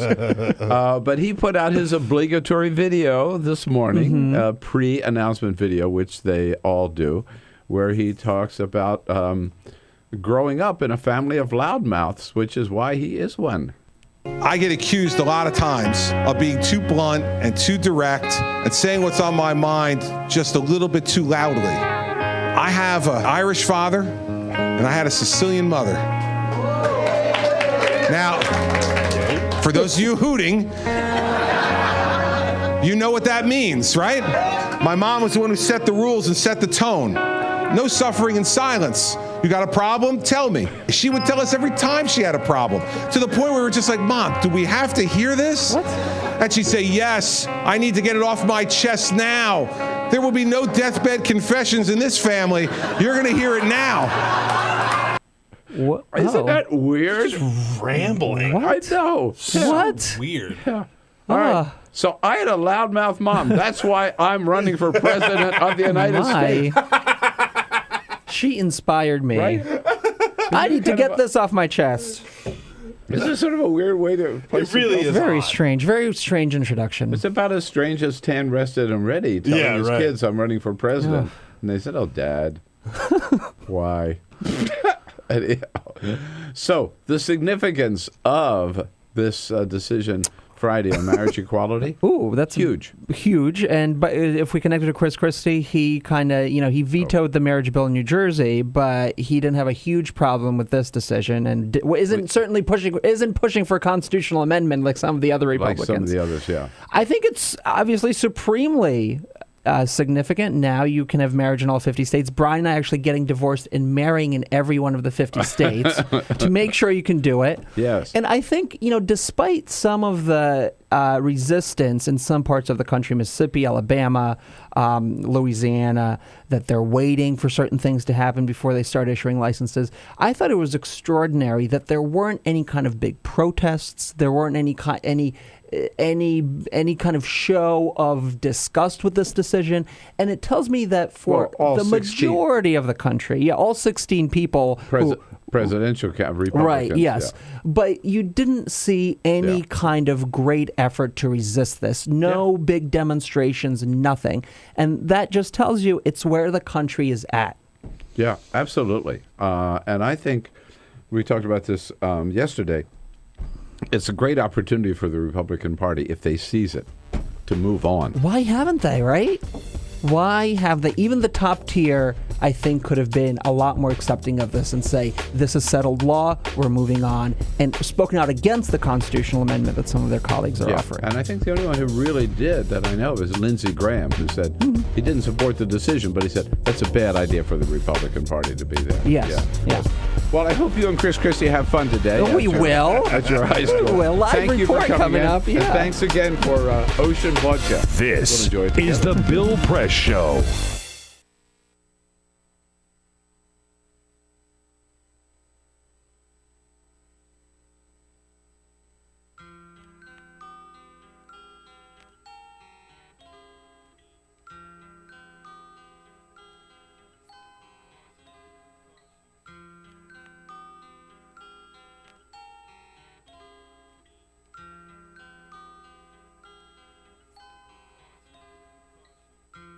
Just this month, my bill was like $138. Even at one phone call a week cost me $40 to $50 every month. I am living on a fixed income of SSI, so this is really a great hardship. Families are being punished when they incarcerate their children, they incarcerate the whole family. In 2011, the Media Action Grassroots Network, Working Narratives, and Prison Legal News founded the Campaign for Prison Phone Justice, an effort to call on the FCC to address the cost of interstate phone calls. The campaign mobilized prisoners to send hundreds of letters. Advocates and families filled out postcards, met with elected officials, and signed petitions. Partnerships were formed across the political spectrum and with groups in the criminal justice, civil rights, and public interest community. The film distribution company Participant Media and director Ava DuVernay joined the fight through a social action campaign tied to the release of the feature film Middle of Nowhere. In an effort to push the FCC to act, the campaign hosted a historic rally outside of the Federal Communications Commission where for the first time, families of prisoners, elected officials, civil rights and faith leaders came together to call for an end to predatory phone rates. We're all held captive when predatory phone companies gouge our families. My son has been incarcerated now for over 10 years, and my husband estimates that in the time we spent over $25,000 on prison phone calls.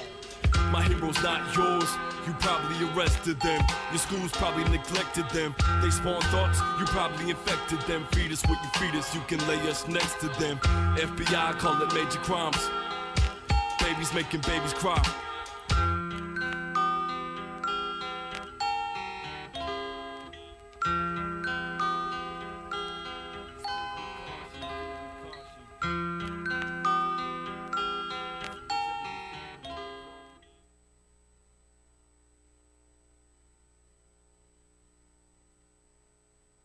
The average text takes your eyes off the road for nearly 5 seconds. At highway speeds, that's enough time to travel the length of a football field. Stop the texts, stop the wrecks.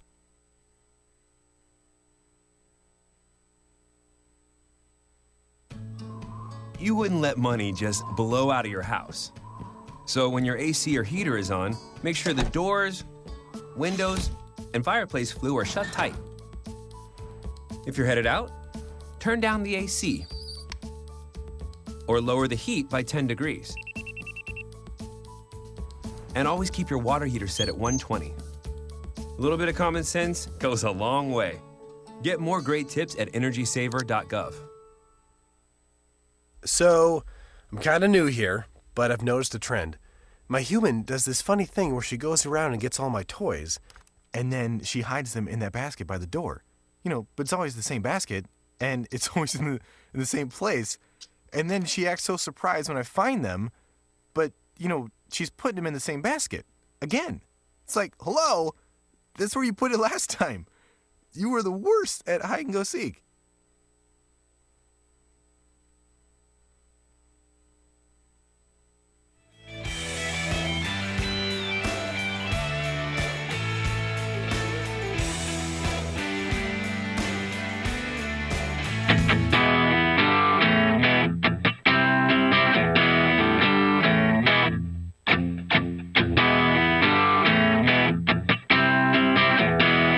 The most valuable morning radio show, according to The Nation magazine. This is The Bill Press Show.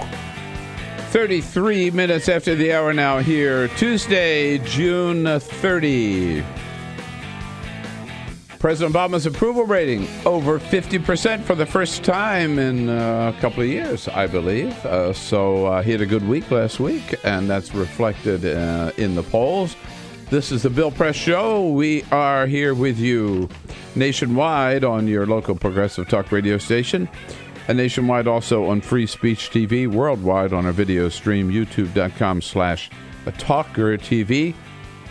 As I mentioned yesterday and earlier in the show, too, I had the privilege of being at the Supreme Court yesterday in the courtroom, thanks to a reserved seat from Justice Sonia Sotomayor, and was there for 3 decisions announced yesterday. One of them I found particularly troubling, and it was the court with, I thought, absurd, a majority of 5 justices with absurd reasoning, upholding the use of the lethal cocktail, so-called, that was used in Oklahoma. But what was most exciting was the dissent of the progressive members of the court, both about that particular ruling and about the death penalty in general. Diann Rust-Tierney is executive director of the National Coalition to Abolish the Death Penalty, and she joins us on our news line this morning. Hello, Diann. Good to talk to you. Good morning. So, first of all, Justice Alito reading for the 5 justices, I thought it was a crazy reasoning to say that because the 5 or the prisoners from Oklahoma who sued over this lethal cocktail, because they didn't propose an alternative, that their case was doomed. Yes, that was clearly one of the low points in the opinion, and as I think Justice Sotomayor pointed out, it created a conditional protection of the Eighth Amendment that had never been there before, apparently. Yeah. Now, whether that stands is another thing, but we've never had a situation where people literally have to choose their own poison, and so I think that was one of the low points, and disappointing, because the facts are pretty clear that the Oklahoma drug protocol, that the midazolam, the drug that they used, was just an inappropriate drug, and they were careless, if not incompetent, in selecting it, and it had led to real botched executions. And so it was very disappointing that the justices really did not hold the state accountable for something very basic. And the justice also pointed out that was that the majority was wrong in saying that this drug was not as painful or not as cruel, right, as the prisoners alleged. I mean, she said the evidence was pretty clear. It was the chemical equivalent of burning at the stake, I believe was the phrase she used. I think that's right, and I think that, the justices can't have it both ways. I mean, one of the things that they were asserting was in their position that it wasn't their job to sort of second guess and look at the facts and be certain that the facts were what they were, that they were going to defer to what had been done at the lower court level, but that was just the issue. If a court at the lower level refuses to do a basic job, and I think there was ample evidence that it relied on things that just were not sustainable, that there really was that risk, and so that does really show us that the court is doing what it's always done in this instance, which is that it's not going to lead. The people have to lead on this. Yes. Well, now then, Justice Breyer spoke up and said, well, I've got a different, Justice Ginsburg and I have a different point of view here, which we think it's time to re-examine the whole question of the death penalty. And I thought he made some very powerful, very persuasive arguments. Obviously didn't persuade the five conservatives, and he didn't even get Sotomayor and Kagan along on that, or they didn't, to join them. But can you run us through the arguments he made about disparity, about delays, and about the fact that it's less used today than it used to be? What are the numbers? Well, he made a very compelling argument to begin with, which is that, we've been working on this for 40-some years. In 1972, in Furman, we said that this system is so arbitrary that it's bound to create discrimination and unreliability and be inconsistent with the Constitution. And then, we tried in 1976, to look at some procedures and make this work and deal with the race discrimination, deal with all the disparities, deal with the unreliability. And basically, he's making the case that we are basically back where we were in 1972, that none of this has worked. Mm-hmm. And we have great disparities with regard to race. We see overall that the death penalty is used overwhelmingly when the victim is white, but not so when the victim is a person of color. You meant the other way around, right? The death penalty is used when it's a person of color. Not so. Well, when the victim is victim. I'm sorry, a victim. I misheard you. White. Right. No. Yeah. When the victim is white, the state pulls the full measure of its power out. But when the victim is a person of color, that is not the case. And there are some instances, and this is what you're thinking about, I'm sure, where the race of the defendant actually also is used almost as an aggravating factor. Mm-hmm. We have gender discrimination, we have geographic disparity, and we have nothing to show for it in the way of public safety. And so he was really making these cases, and he talked about also the length of time that people spend on death row. And there was a federal district court in California that actually found that in and of itself, the torture of living in a cell the size of your bathroom and being constantly brought to the brink of being executed and then put back, which is what is happening in these cases over and over again. He talked about average 18 years, he said yesterday. And he talked about the reality that, it's a catch-22, that, it takes years sometimes to uncover innocent people on death row. So we can't have a system where we take people out back and shoot them after the verdict. But on the other hand, the constant back and forth and the amount of error in these cases really makes this thing unworkable and unnecessary and therefore unconstitutional. So he made a very compelling case. And I think he was right on one point in particular, which is we're having the wrong conversation if we're talking about what drug. We should be talking about whether we should be doing this at all. I know. That I thought was really like a thunderbolt hitting the courtroom yesterday. But then I was struck by, he was talking about how that the use of the death penalty has really declined, even in red states. I recall, at least my notes show, 19 states now have abolished the death penalty. Is that correct? That's correct, and I think that is another point. Part of the court's premise here, and that's to be questioned, is that they are acceding to or supporting a strong popular will to have the death penalty, and that also is not the case. Mm-hmm. There is an abstract support for the death penalty. 57% of the public supports it. That is down dramatically from what it's been in the last 40 years. It's the lowest it's been in the last 40 years. Ironically, it's about the same level of support that there was in 1972 when the Supreme Court struck down the death penalty in Furman. But that support is weak. That support is based on lack of information. When the public understands how badly the death penalty works, how it does all these things that we just talked about, public support drops. And that's why we're seeing such movement, and that's why we're seeing states like Nebraska just recently abolish the death penalty. The more people know about it, the less they like it. So this notion that the state has to protect this institution because the people want it really isn't well-founded. It's interesting you said an abstract support for the death penalty, because we were all kind of forced to confront how brutal it can be with this Oklahoma case that was with this cocktail. And yeah, that's really, really bad. But at the same time, when you look at the grossness of how it's carried out judicially, right? Like in the courts, it's terrible. It's so bad for people, and so unfair. Absolutely. It's bad for people all the way around. Think about the prison workers who have to go to work and deal with this madness. You know, one of the things now that's going to happen as a result of this case, if these states don't, pause and look at some of this data about how this drug is going to work, a prison worker is going to go to work to have to do an execution and not know whether they're going to have a fiasco like the horrible thing that happened in Oklahoma or Arizona and Ohio. That's traumatizing. This thing is bad for all of us. And that's something that we need to recognize, and that's why I think we're ultimately going to see it end. And in Texas, Justice Breyer said that last year, it was way up high under George W. Bush, right? But even in Texas, the use of the death penalty has declined. That's absolutely right. The death penalty is on the way out by every measure.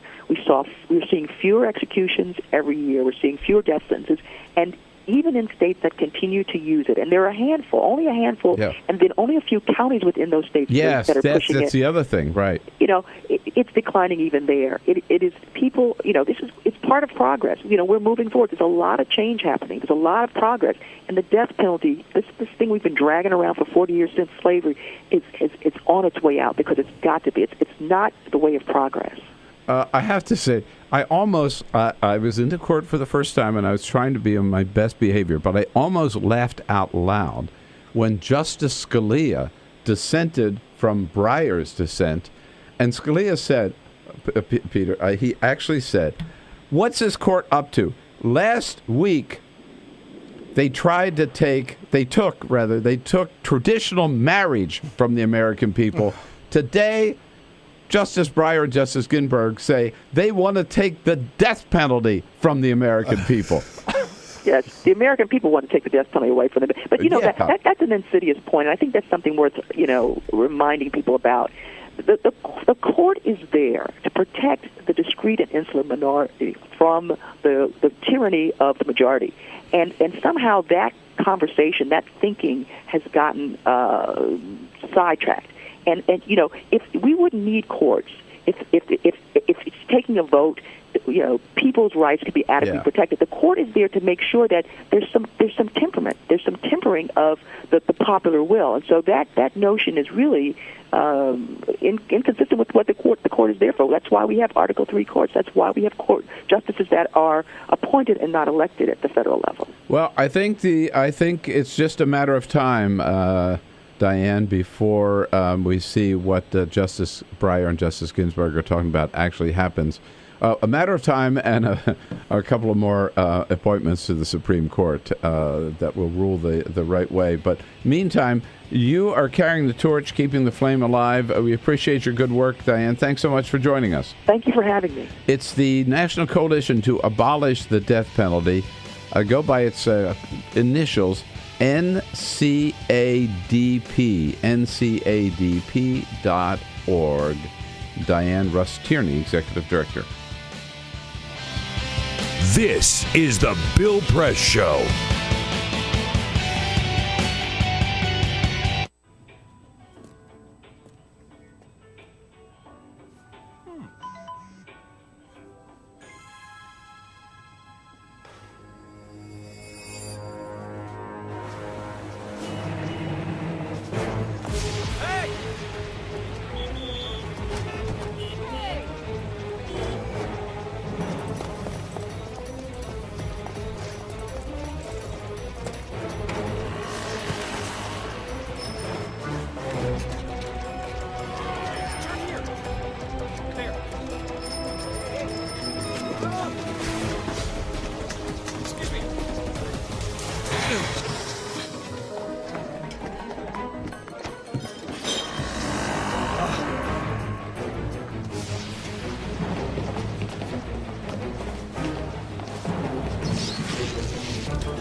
So, same time next week? Well, of course.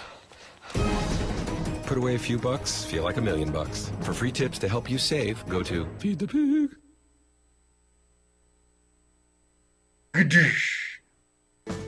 Before now, it's been difficult for criminals like us to know which states have loose gun laws. How would a criminal like me know which states permit me to carry loaded guns in their amusement parks, golf courses, or beaches? I have some violent friends. We all wear leather jackets and scream at women. And we want to find out which states we can buy and sell guns easily. CrimAdvisor.com. That's the site to find out where it's easiest for felons and fugitives to buy, carry, and even traffic guns. That's why I love Arizona, where I can go see the beautiful Grand Canyon and carry a loaded gun without even having to get a background check. You would fail that background check. I'm sure of it. Now, what about a road trip? What states can I go to fill my trunk with guns and take it back home for my even more dangerous friends? CrimAdvisor has a list for that. That's so unreasonable. Our traffickers' top 10. Nevada. What happens in Vegas may have to stay in Vegas, but your guns don't. Bring them over to California and sell them. The market up there is hungry. Hungry for guns. I understand that CrimAdvisor.com will tell me which states really cater to us criminals and creeps, but what about the states where we're not so welcome? The ones that don't get us? I don't even like saying the name of these states, but California, Connecticut, Maryland, and New York all have laws to keep guns out of the hands of people like us. I want to shoot California so bad. Boo, California. Boo, go home. Wow. CrimAdvisor.com has all this information? Sure does. CrimAdvisor.com. Plan your perfect getaway. Oh, like TripAdvisor. Oh.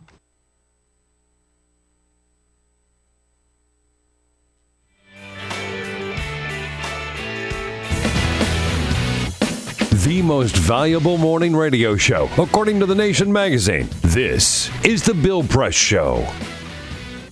11 minutes before the top of the hour.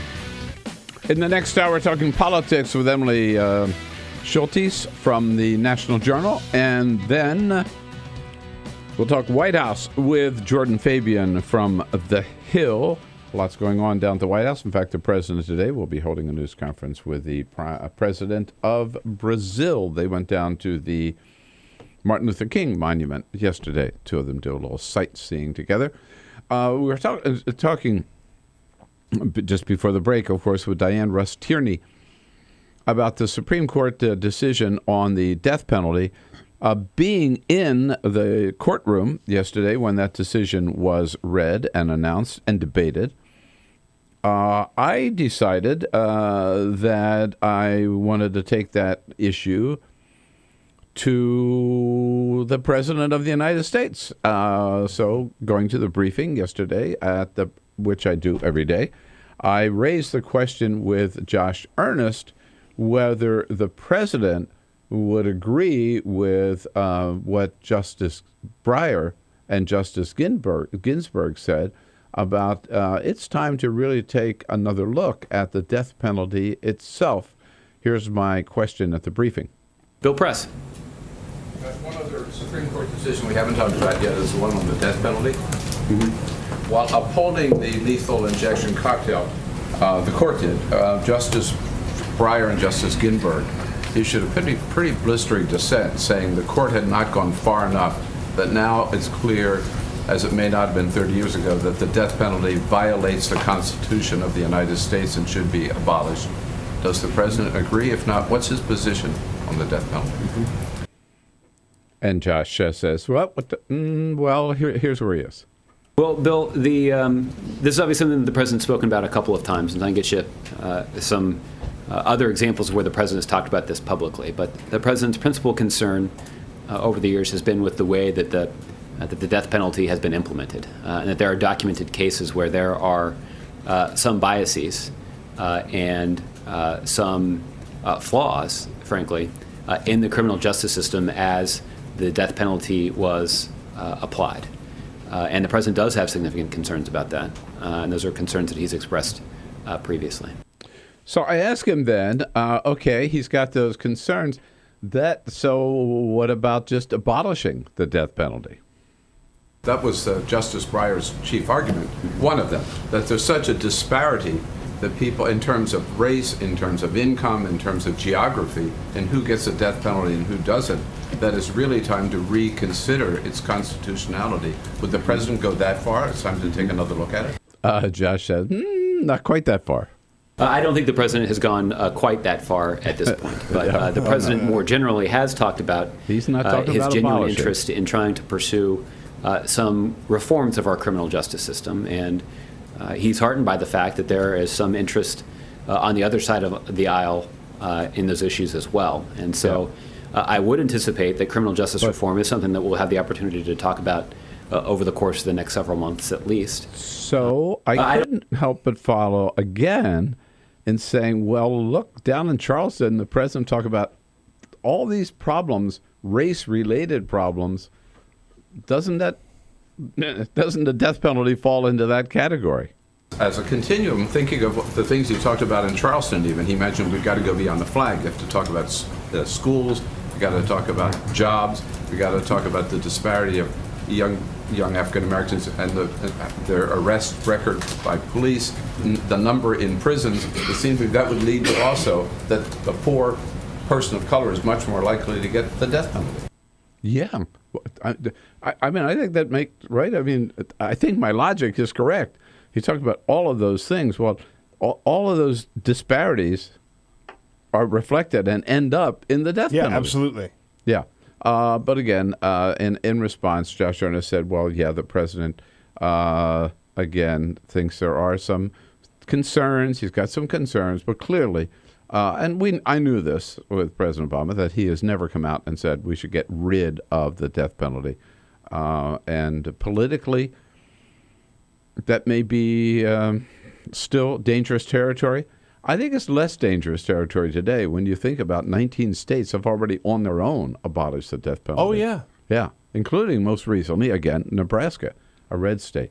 But I don't think there's any way you can defend it. Nobody even uses the argument anymore that we have to have death penalty because it will deter criminals from killing again. Yeah.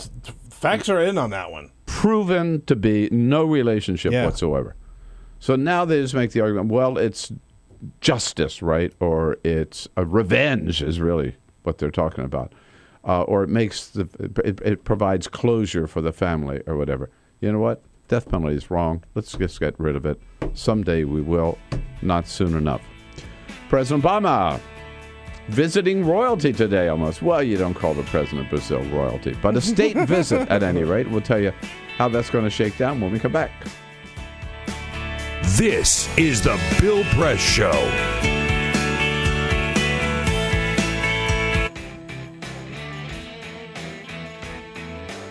Hey, here we go, getting close to the end of hour number 2, ready to move into hour number 3. Don't forget, you're going to have to wait until 5 o'clock Eastern on Free Speech TV, 4 Central, to see the third hour, but you can see it right away on TawkrTV, youtube.com/Tawker, TAWKR-TV. Chris Christie jumps into the presidential race today, making that Republican number 14. We'll talk all about that at the top of the hour. And then we'll check down at the White House with Jordan Fabian, covers the White House for The Hill. All of that coming up right here, hour number 3. Stay with us.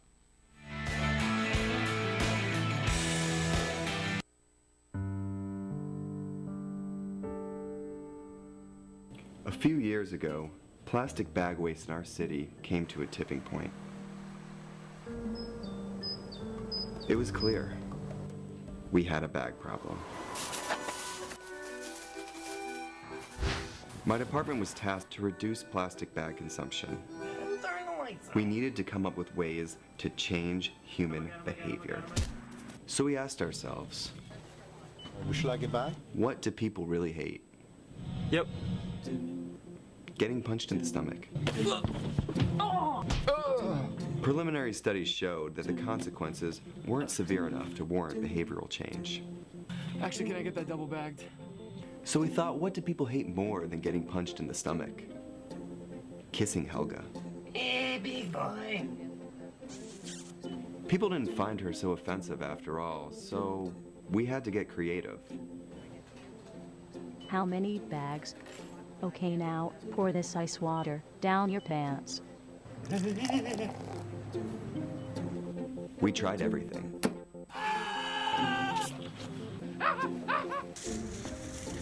Eat this rat. Defuse this bomb. Even fighting your clone. After blowing through millions of dollars of government funds on research, I came up with a brilliant idea. Why don't we just charge 5 cents per bag? That's a stupid idea. Would you like a bag? Yes. 5 cents a bag. 5 cents? 5 cents? Do I still have the option of getting punched? Honestly, I don't know how everyone else missed it. Why don't you just get a reusable bag?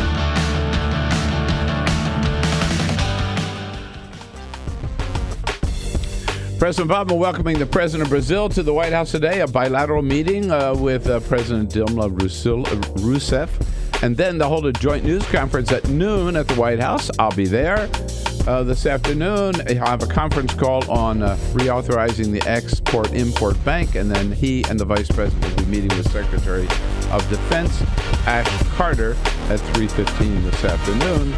Back with our number 3 of the Bill Press Show. This is the Bill Press Show.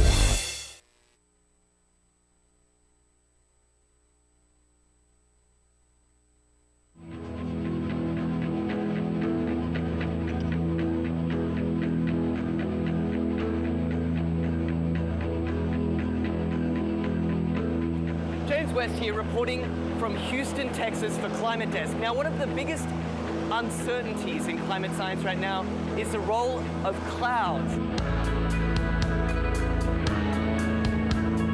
What better way to work that part out than flying right through them? That's what NASA scientists aboard this airplane think. Welcome to NASA's biggest airborne laboratory. You're coming with us today on an 8-hour NASA flight mission. When you read these big IPCC climate assessments, what's the biggest uncertainty? There's 2, right? The role of aerosols and clouds. Clouds is probably bigger than aerosols. That is a piece of a puzzle that right now we are missing. You can't get the models right if you don't understand the chemistry and the process. Now we're being told we've got to get on. The doors are about to shut, so let's go aboard.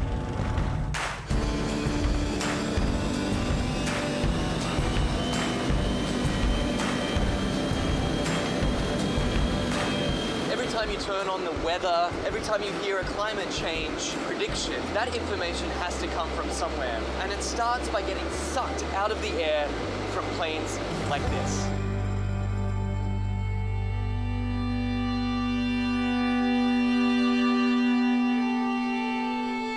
So this mission is to try to understand the emissions from the surface, so mostly biogenic emissions, so from trees and other plants. Right now we're flying to our very first part of this experiment on the DC-8. Over Arkansas, there's a particularly pungent bouquet of emissions that scientists are interested in measuring. Well, these emissions lead to both aerosols and to molecules that both destroy and create ozone. So these are very important things to understand for climate studies.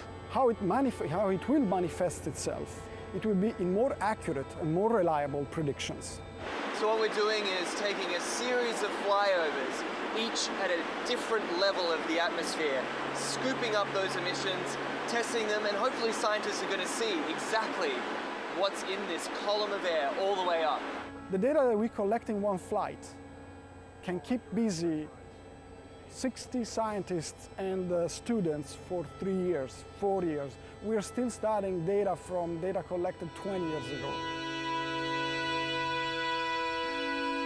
In fact, this particular mission today is its most heavily equipped in its nearly 30 years of service. Each one of these consoles here is a specially equipped scientific instrument designed to collect all sorts of different data in real time. And this instrument here tracks the sun. We're looking at mist chambers. They're used to strip soluble gases. This black line is the CO2. It's about 390 ppm right now. We're putting these filters in the bags that we've got the aerosols that we trapped out of a certain amount of air. And so we're sampling up here about 150 liters a minute. That ultimately flows back into the operational models. It flows back into what goes on TV every day. Anyway, I got to get this sample going. You do it. It's a busy man at work. We can't let him rest. Well, get this. We've just spent 2 hours crisscrossing this one cloud formation. In, back out again, back in again. Then they grow, and we track them as long as we can, and then we let it go. Even one cloud can hold a host of answers to the mysteries of climate change. The patterns of, where the clouds are, what type of clouds we see, what kind of weather systems they're associated with it, that'll all be shifting in a shifting climate, in a world with climate change. Then the big spark is this, is when we actually get the meat on the grill. And then it will be some time to process it.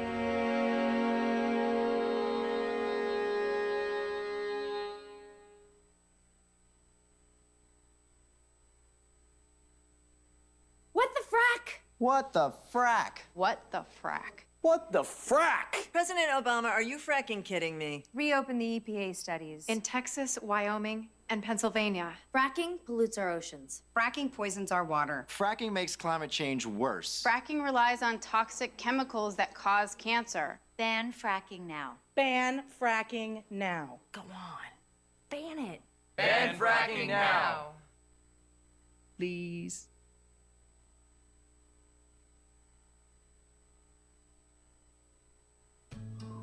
You wouldn't let money just blow out of your house. So when your AC or heater is on, make sure the doors, windows, and fireplace flue are shut tight.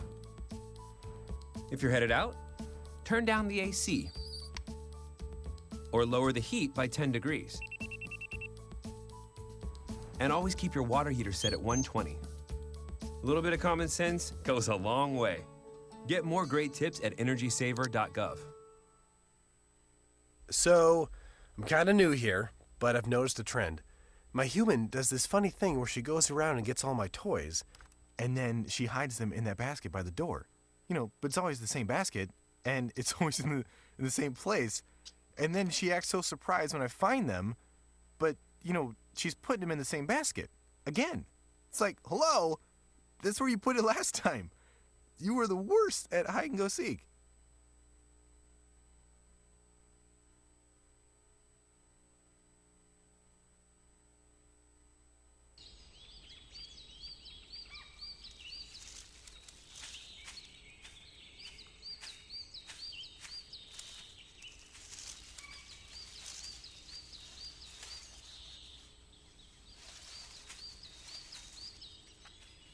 At Earth Justice, we defend the environment in the courtroom.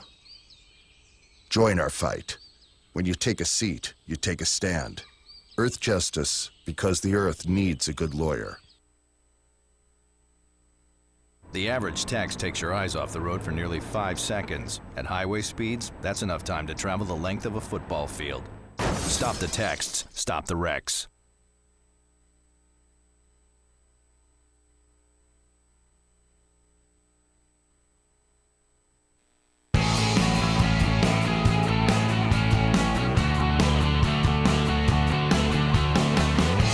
broadcasting around the nation, on your radio, on your TV, and online.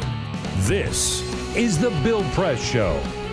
NBC tells Donald Trump, "You're fired." Of course, he says, "I don't care. I want another job anyway." Hello, everybody. What do you say? Thursday. I keep saying Thursday. Dream on, Bill. Dream on. I'm in a hurry to get to July 4th. I wish it was Thursday. All right. It's Tuesday. Still Tuesday. And still the month of June, but not much longer. Tuesday, June 30. Good to see you today. The Bill Press Show, live from Washington, D.C., our nation's capital. Here on your local progressive talk radio station nationwide. Good to have you with us. Here on Free Speech TV nationwide as well. Nice to see you.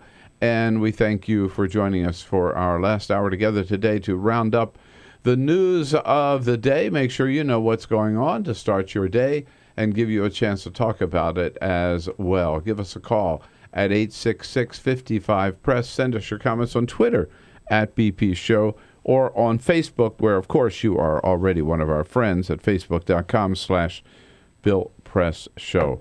Got the whole team here this morning, Peter Ogburn and Lisa Murphy. Yo. Hey. Here we are on Thursday even.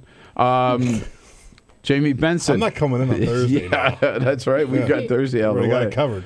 Your calls. Welcome to Jamie Benson, our screener, and Cyprian Balding, our videographer, on the cameras and the lights for Free Speech TV and TawkrTV. And we welcome to the studio to survey the political scene on both sides of the aisle, both major parties today.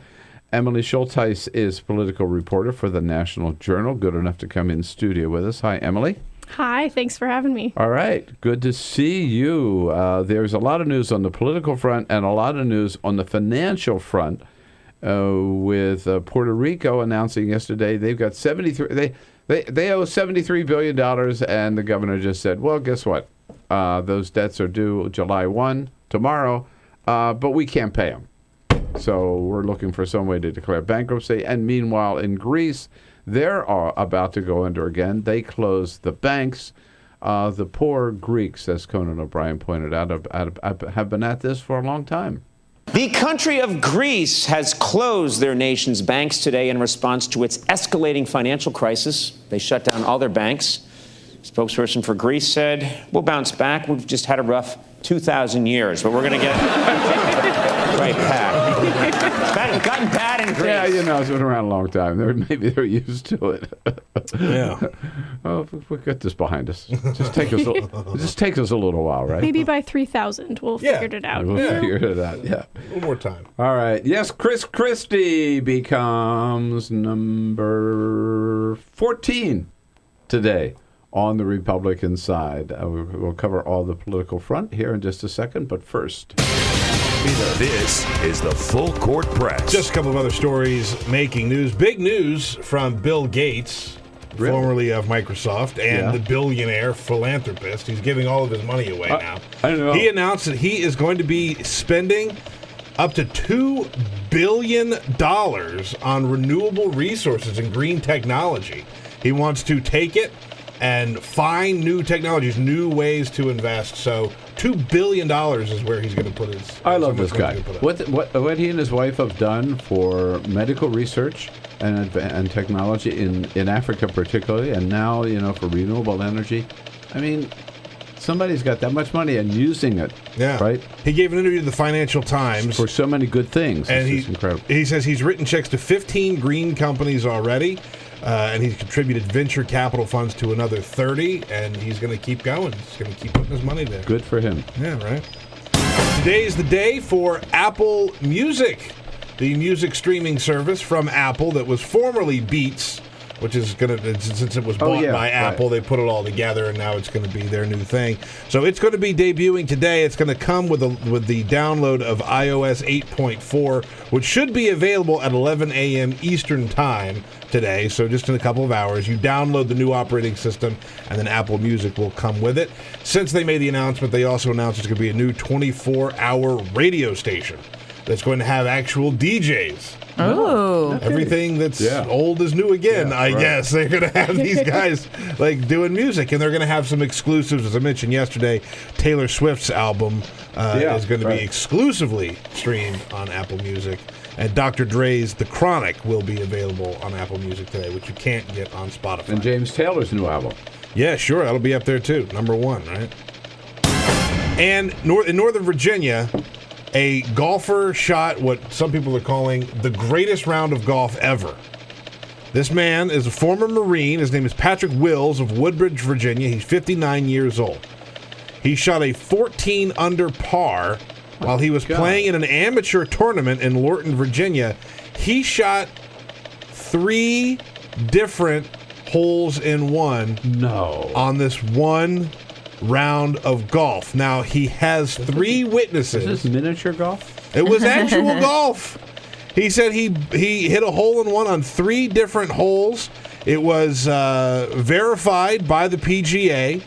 It was verified by the 3 people that were, because it was an amateur golf tournament sanctioned by the PGA, so they had to check in and make sure he wasn't BSing.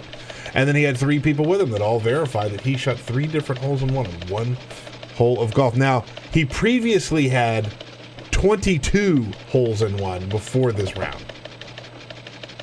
There's no. I'm calling BS. I am calling I am BS. totally calling. There's no way a guy hits 25 holes in one in his golf career. No. There's no way. No. No. That guy's a... Right? I mean, I certainly couldn't. Yeah. He's a con artist. I think so. Oh, yeah. I think that these people that are with him are in on the grip. And these witnesses, absolutely. Yeah. I believe in miracles. Get out of here. Bought and paid for. That's what's happening. All right. Emily, the political scene, it just gets crazier and crazier. I mean, so Donald Trump, we should start with that. What is this? Does this have any impact? Is getting fired by NBC yesterday? I mean, no. And if you read the statement that his campaign released, it is a typical Trump. Very Trumpy. Super Trumpy. To get an email from a spokesperson saying, NBC is, they don't have any integrity, and it's just, it is very. You can tell that the campaign that he has launched is going to be just like him. Right. Exactly. Yeah. He says I quit anyway. I had to quit them. And the media took my comments about Mexicans out of context, right? And the campaign said he stands by the way that he said things, which is pretty incredible.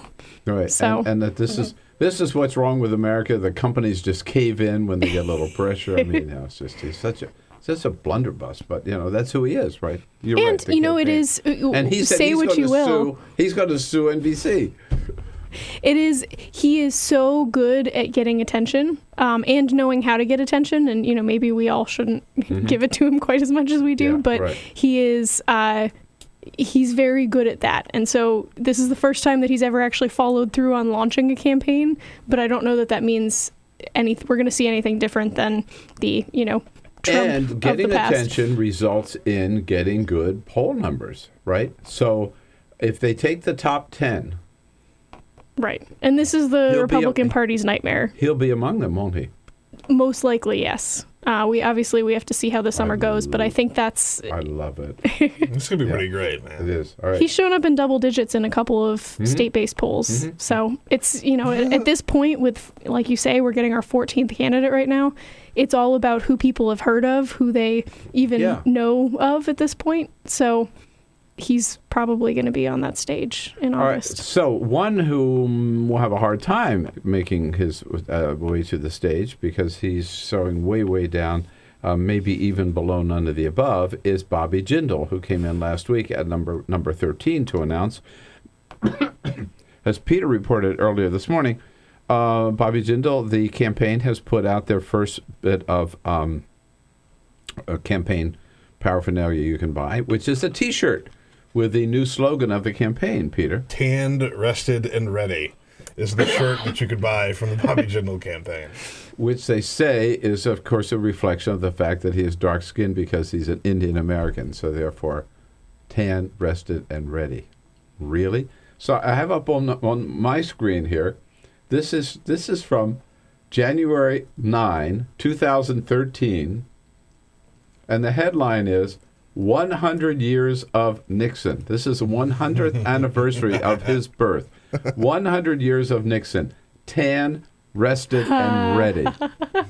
That was I didn't know. Oh, no. I remember that when Nixon, of course, he lost for governor. He said, done with politics. You don't have Nixon to kick around anymore. And then he went off, made a lot of money, practicing law, and lying on the beach in Florida. And he came back, and that's what they said about Nixon at the time. Tan, rested. I think he said that. I'm tan, rested. Do you think Bobby Jindal realizes that he's echoing Richard Nixon? I would suspect probably not. There's no way. Well, somebody in the campaign should have done a little Wikipedia search before they came up with that slogan. A simple Google search would have sufficed, you know? Yeah, right. I mean, Jindal, joke. It is. I remember when he gave the response to the State of the Union, and that was, people thought, here is this young Indian American politician. He's something new. He's a breath of fresh air, and he just fell completely flat. Right. And that didn't, I don't think that moment discounted him, but he hasn't done anything since then to successfully raise his profile. But that was just about the beginning and the end of his career. Right. I mean, on a national level. And you think about, again, 14 candidates with 2 more on the way, and, you know, there are sitting governors, sitting senators. It's such a high caliber field that you can't just be a sitting governor of a state and expect to be top tier. Right. Which is pretty crazy. Yeah, I know. So 15 and 16. 15 will be John Kasich in July. I think Walker will be first. Oh, Walker. Yeah. I'm sorry. Walker and then John Kasich, 15 and 16. But number 14 is today. Chris Christie this afternoon at his high school that he was president of. When he was a student. Igor Volsky's, the same high school Igor Volsky graduated from. It was in the last hour. And Chris Christie, I just have to play this again because I just love it. He put out a video this morning saying, here's why I'm running for president. I get accused a lot of times of being too blunt and too direct and saying what's on my mind just a little bit too loudly. I have an Irish father and I had a Sicilian mother. Now, for those of you hooting, you know what that means. My mom was the one who set the rules and set the tone. No suffering in silence. You got a problem? Tell me. She would tell us every time she had a problem, to the point where we were just like, Mom, do we have to hear this? And she'd say, yes, I need to get it off my chest now. There will be no deathbed confessions in this family. You're going to hear it now.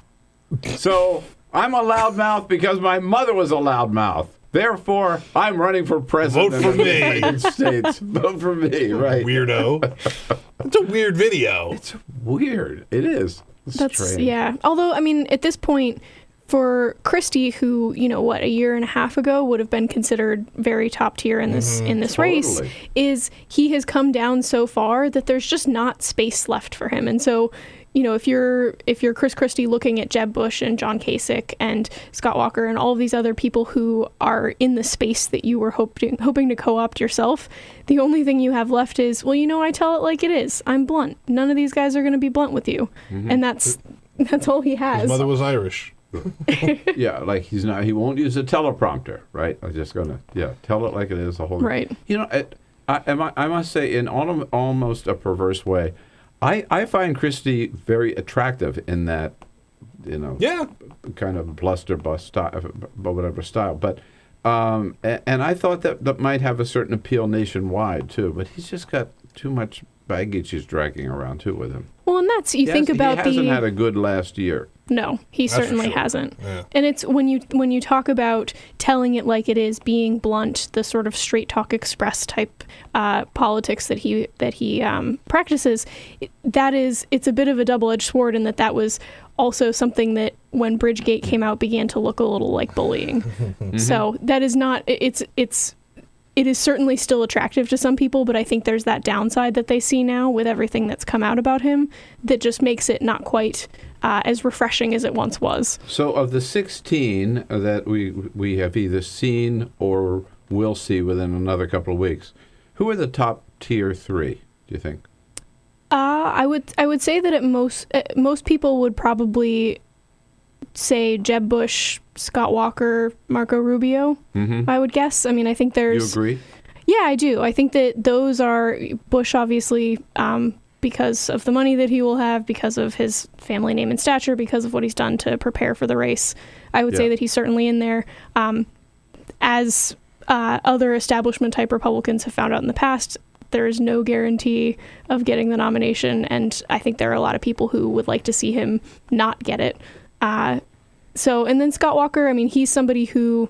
He is Midwestern governor, one in a blue state, the darling of the conservative movement for his work to combat unions. I think that puts him pretty high up. And then Marco Rubio is the young guy, the Latino guy, talking about being able to build a different type of coalition. Right. So.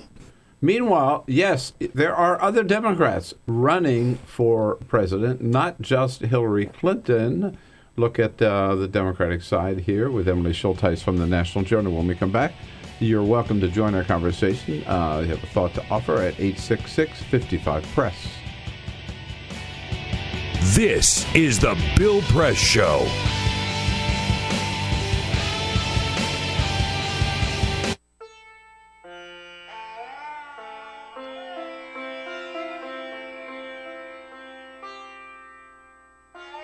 They called her Little Sanju. She was born in a village at the foot of the Himalayas, the smallest of 7 brothers and sisters. My family was very poor. To get by, we raised cows and we made small things for tourists out of bamboo. But we were always hungry, and no matter how hard he tried, my father was always in debt. When I was 11, my father told me I had to go to work making carpets. I had to leave with a man who took me to the carpet factory.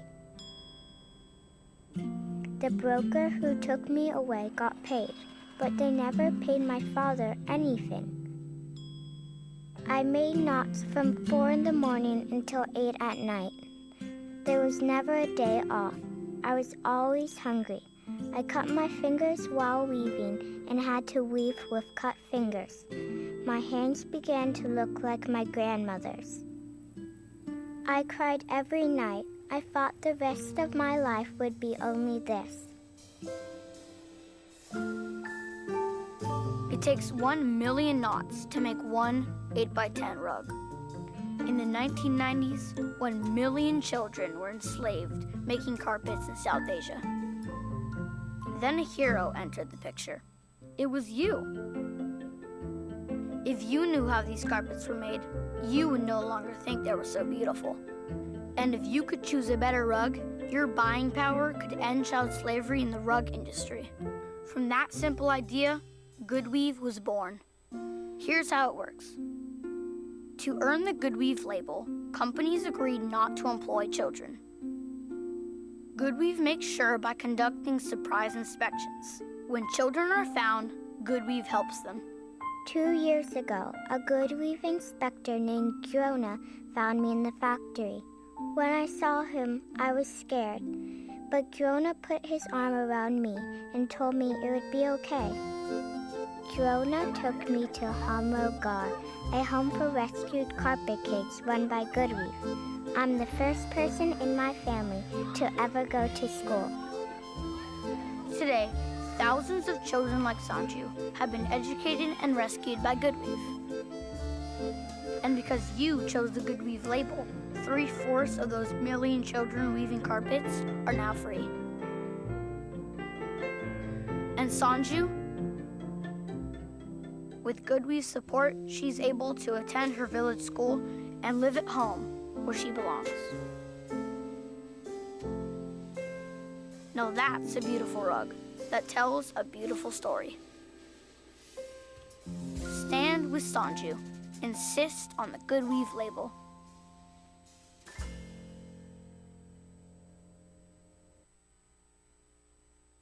The average text takes your eyes off the road for nearly 5 seconds. At highway speeds, that's enough time to travel the length of a football field. Stop the texts, stop the wrecks.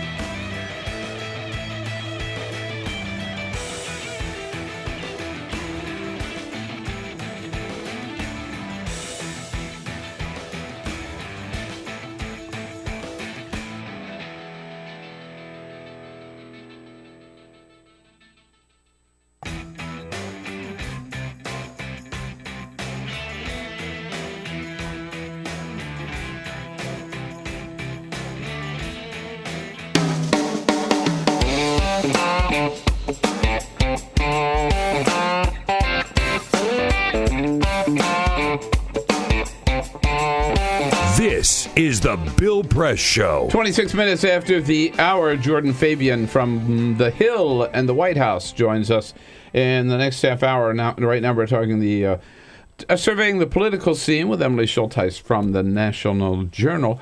What's up with this rumor reported yesterday in the Wall Street Journal that Joe Biden's two sons, Beau and Hunter, both told their father he should run in 2016? Well, where'd that rumor come from? I honestly don't know where the rumor came from, but it is, the vice president has made it, he has purposely not taken himself out of the race thus far. He's continued to, right, and every so often he'll push the timeline back a bit. And so, I think it's something that, for the most part, people tend to think he's not put an operation together, that the vast majority of the people who would have considered working for him are now with the Clinton campaign. And so it would be very unlikely, and it would also be a bit of an uphill battle at this point. But, I think that with the rise of Bernie Sanders, with some of the things and stories that have come out about Hillary Clinton, it's a different picture than it was 6 months ago. And so maybe there's the chance that he's taking a second look. And the latest poll shows Hillary Clinton 43, Bernie Sanders 35 in New Hampshire.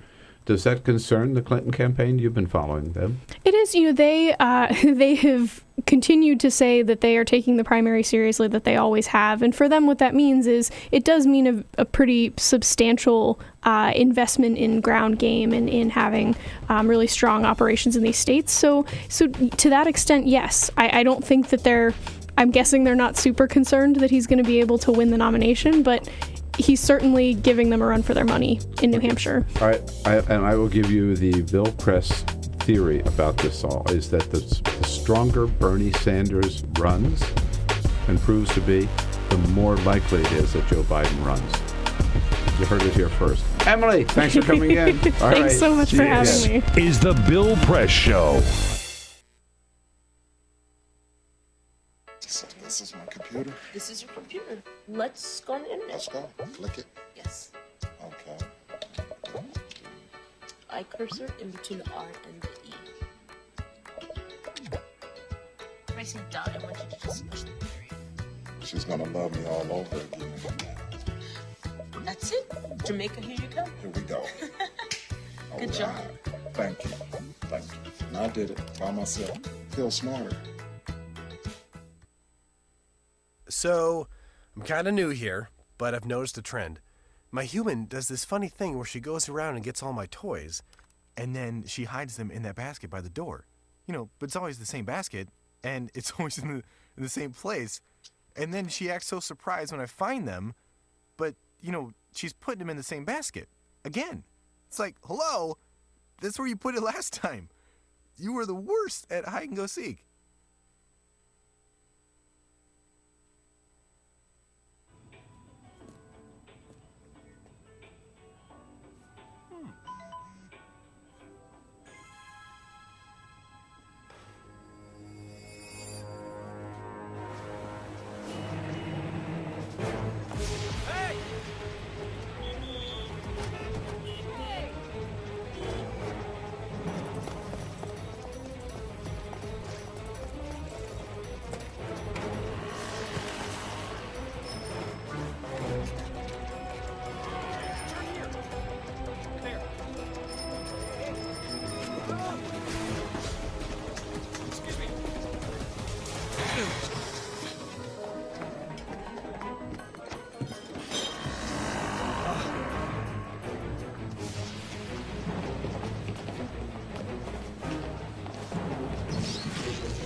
So, same time next week?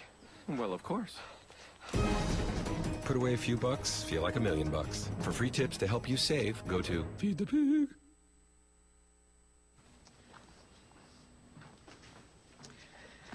All right.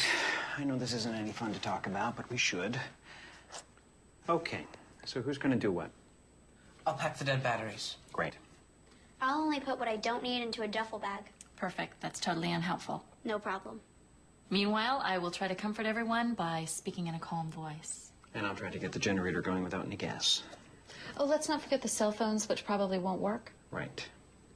And who is going to handle supplies? I can forget to do a list for us. Thanks, pal.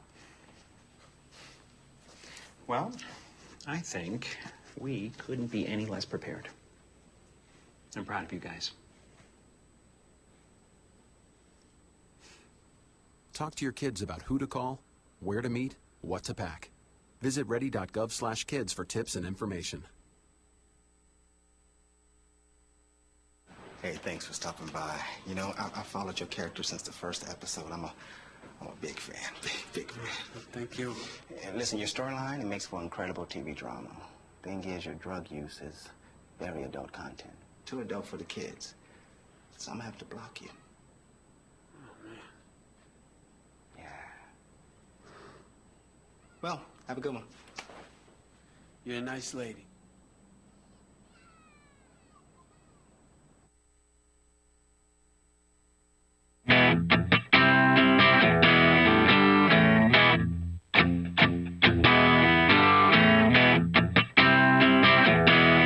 The most valuable morning radio show, according to The Nation magazine. This is The Bill Press Show. On Tuesday, June 30, here we go, at 33 minutes after the hour.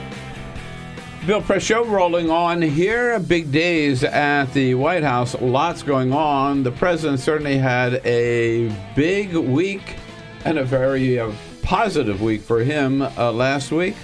This week, we'll see how it goes. Jordan Fabian is down there every day covering the White House for The Hill, joining me in the briefing rooms and joining us in the studio this morning. Jordan, good to see you. Good to see you too, Bill. White House out today with a big announcement. The president once again using executive order, right, to get some things done that he can't get through Congress. Tell us about it.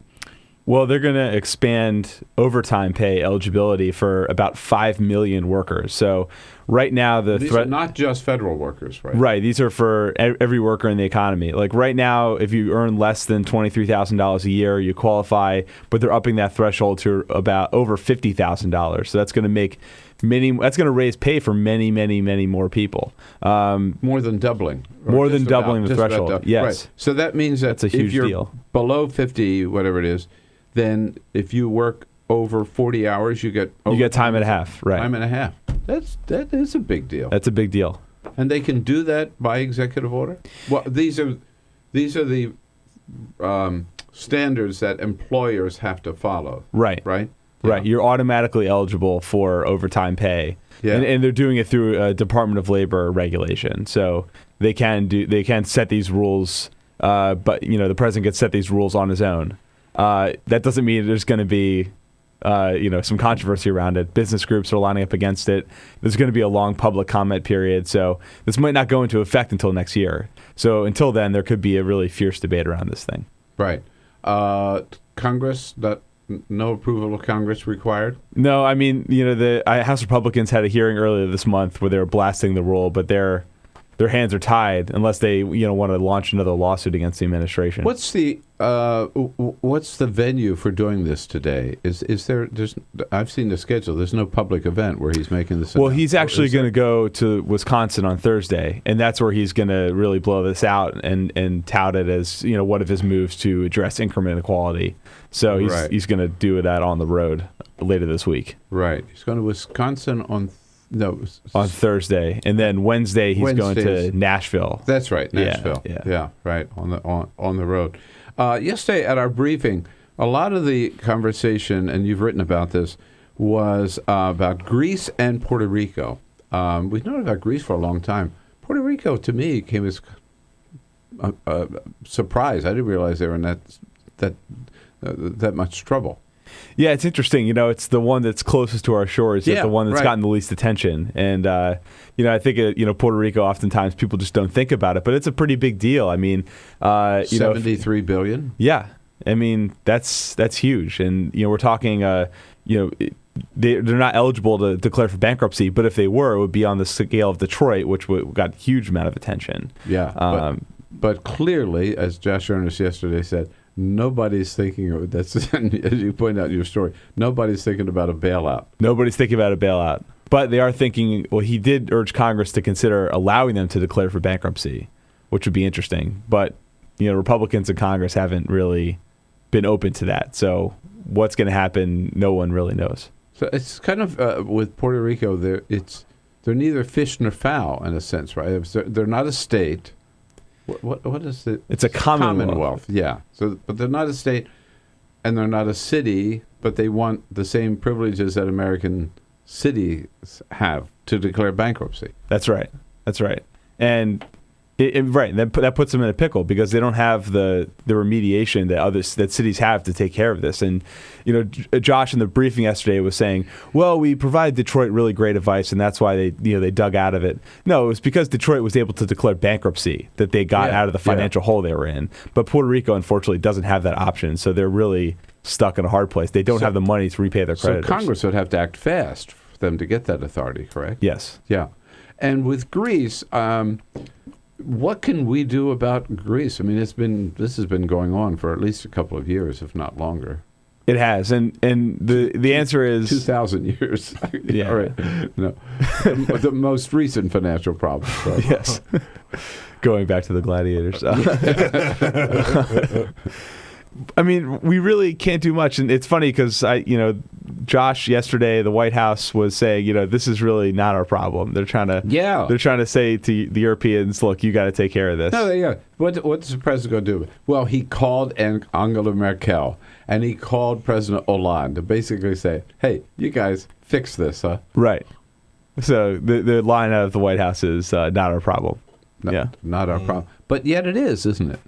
It is. I mean, in a sense, right? In a sense, and they're saying our economy is not really vulnerable to this, but in reality, all the financial system worldwide is so intertwined now that if you have a problem on the scale of Greece, everyone's going to be affected. Look at the market yesterday. I mean, we had the worst day on the market of the entire year yesterday because of the bad news out of Greece. Absolutely, yeah. So again, we're not talking certainly about a financial rescue of Greece, but there is some kind of a domino effect, as you point out, because of the markets are all intertwined and connected. That's right. Connected these days. With the president today, a state visit on the part, no state dinner, but a state visit on the part of the president of Brazil. This relationship hasn't always been the smoothest relationship, correct? No, in fact, 2 years ago, it was pretty rocky when Dilma Rousseff, the president of Brazil, called off her state visit after Edward Snowden revealed that the United States had been spying on her. Right. So this is sort of a, okay, sorry about that type visit. So she got over it. Is that what? Well, I mean, she needs to get over it because, I mean, right now her approval ratings at home are at an all-time low, and the economy is suffering because of the low oil prices. Brazil, obviously, a big oil-producing state. So, she's here to look for trade and investment opportunities. She needs to sell Brazil as a place where, the United States can get involved economically. So she's not necessarily coming here in a position of strength like she was, 2 years ago when she could, chide the U.S. on the spying and all that. And the two presidents are holding a joint news conference today, just about noon, down at the White House. It'll be interesting to see. And I'm sure that most of the questions will be about the financial relationship, I guess, between the two countries and trade opportunities. Yeah, I think so. I mean, obviously, they'll ask the president stuff that doesn't have to do with Brazil, but I assume, the questions, especially from the Brazilian media, will be about that. Did you have a chance to listen to the Mark Maron interview with the president? I did. I listened to the whole thing. Yeah, right. He got into some areas that most reporters wouldn't, and so did the president, didn't he? I thought they were very. What did you think about his comments about presidential power and how he's used it and what the limits are? It's pretty frank. It was fascinating. Yeah, I mean, he sort of has come to the realization that he's very limited. I think he compared himself to a middle manager in during that podcast, which is a pretty surprising thing for a president of the United States to say. Yeah. But I think the difference is he's acknowledged that in the past, but now he seems sort of at peace with it, if that makes sense. Mm-hmm. Like he sort of like, okay, this is what it is. I'm going to do what I can, and then what I can't do, that's that. There was a weird sense of resignation on his part, I think, at a couple different points in that interview where at one point he talks about how he goes about dealing with people who disagree with his idea. And he'll make his argument, and then if they don't see things his way, then he'll move on. And then it's just kind of like, well, okay. And I see why there's like kind of an issue with certain members, like that's not the way that a lot of things get done with a lot of people. Well, he gave the analogy to like the battleship, right? It's hard to turn this battleship around. People want you to do a whole 180. Yes. And maybe all you can do is 10 degrees or so. And different from the hope and change, exactly. rising of the seas rhetoric from, from 2008. Quite different. So, it was. And I don't know. It wasn't that he had thrown in the towel, but it just sort of came to realization that there are, even the job of the president of the United States, there are limits to it. Yeah. Yes. Right. And I think, I think we always knew that, but it's a question of him coming to that realization. Yeah, he's finally realized it, I think. Yeah. Yeah. Right. And the president yesterday had a big signing ceremony on trade. How did that go? And how many top Democrats were there? You don't even need fingers on either hand to count the top Democrats who were there yesterday. None showed up. We'll cover that and the president's reaction to some of the couple of the Supreme Court decisions yesterday. With Jordan Fabian here, White House correspondent for The Hill. You have a question, a comment for Jordan at 866-55-PRESS. This is the Bill Press Show.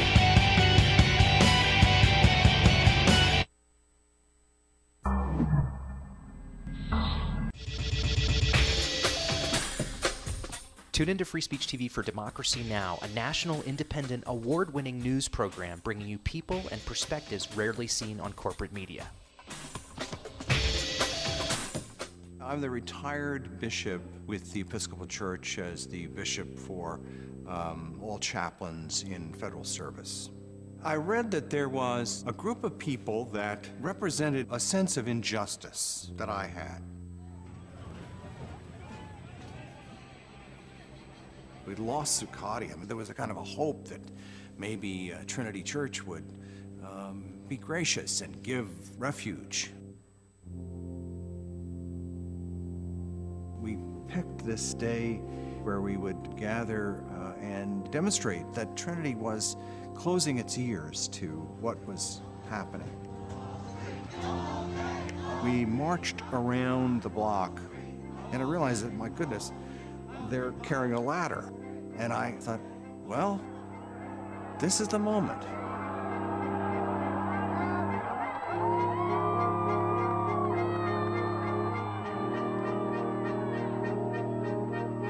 You could feel a spiritual presence. You could feel a certain something.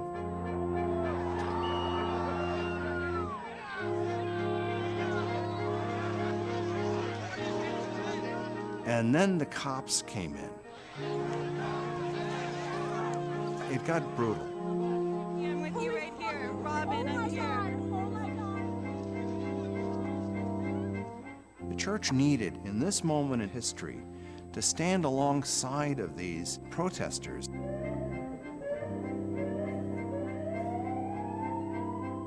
truth of Christ is found in the pews, is found in the institutional church, but it is also found in the streets. It's found in the honesty and the integrity, the insistence of people that you find in Occupy Wall Street.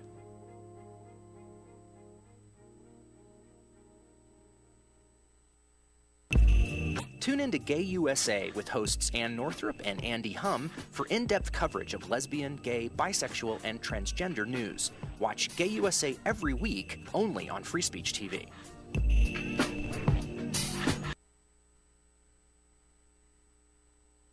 What the frack? What the frack? What the frack? What the frack? President Obama, are you fracking kidding me? Reopen the EPA studies. In Texas, Wyoming, and Pennsylvania. Fracking pollutes our oceans. Fracking poisons our water. Fracking makes climate change worse. Fracking relies on toxic chemicals that cause cancer. Ban fracking now. Ban fracking now. Go on. Ban it. Ban fracking now. Please.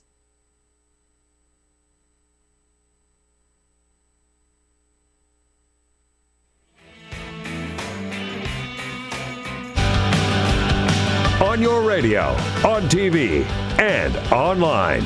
This is The Bill Press Show. Here we go now at 13 minutes before the top of the hour, winding up on this Tuesday, June 30th, The Bill Press Show with Jordan Fabian, my colleague down at the White House briefings every day. So, Jordan, we've never seen anything from any president like we saw from President Obama in Charleston on Friday. That was an eulogy. It was pretty remarkable, right? Singing Amazing Grace. Yeah. Wow. Right. Yeah. Crazy. And just the whole tone of, I mean, the way he just captured, first of all, the spirit of the black church, right? I mean, they were calling him Reverend Obama. He really, that's right. He really was, right? And then talked about the history of the black church and wove together so many issues, from the Confederate flag to jobs to schools. And it's just remarkable, right? Yeah, and I think before that speech, people were wondering, is he going to go there? Is he going to say all this stuff about racism and gun violence? And he did. And the first part of the speech, it was a long wind-up. We weren't sure if he was going to really get there, but he went all in, and he said what he wanted to say, and he wasn't pulling any punches. No, and as we were talking about the other day, yesterday, I guess, that was a speech, a eulogy he could not or would not have done in his first term. I don't think it almost like the Mark Maron interview. It showed him a lot looser, a lot more comfortable with himself, and willing to go places where he wouldn't go initially. Yes, and so much. I mean, at the end of the day, he's a politician, and in the first term, he was concerned about getting reelected, and so a lot of what he did was calculated to make that happen, I think. Mm-hmm. Now, unburdened from that, he's able to do things like the speech and this podcast interview where he's just much more open about everything. Yeah. And willing to say things he wasn't willing to say. I mean, I think that eulogy will go down, in the history books as one of the great presidential appearances, ever. And particularly, as you point out, when he gets to the end and actually sings, Amazing Grace. So back to this week, yesterday, the big signing ceremony, and I was just wondering, what legislation could they be signing? What's this all about? And it was the trade bill, the TPA. And they had a big signing in the East Room, but it certainly wasn't like when he signed the Affordable Care Act. No. Well, I was there for that. That was like a cheering section for Democrats. Yesterday, there were no Democrats to be seen, just about. I mean, I wasn't there, but none the Speaker Pelosi, Leader Pelosi, Harry Reid, none of them were there. Right. You had the Democrats who had the president's back on trade.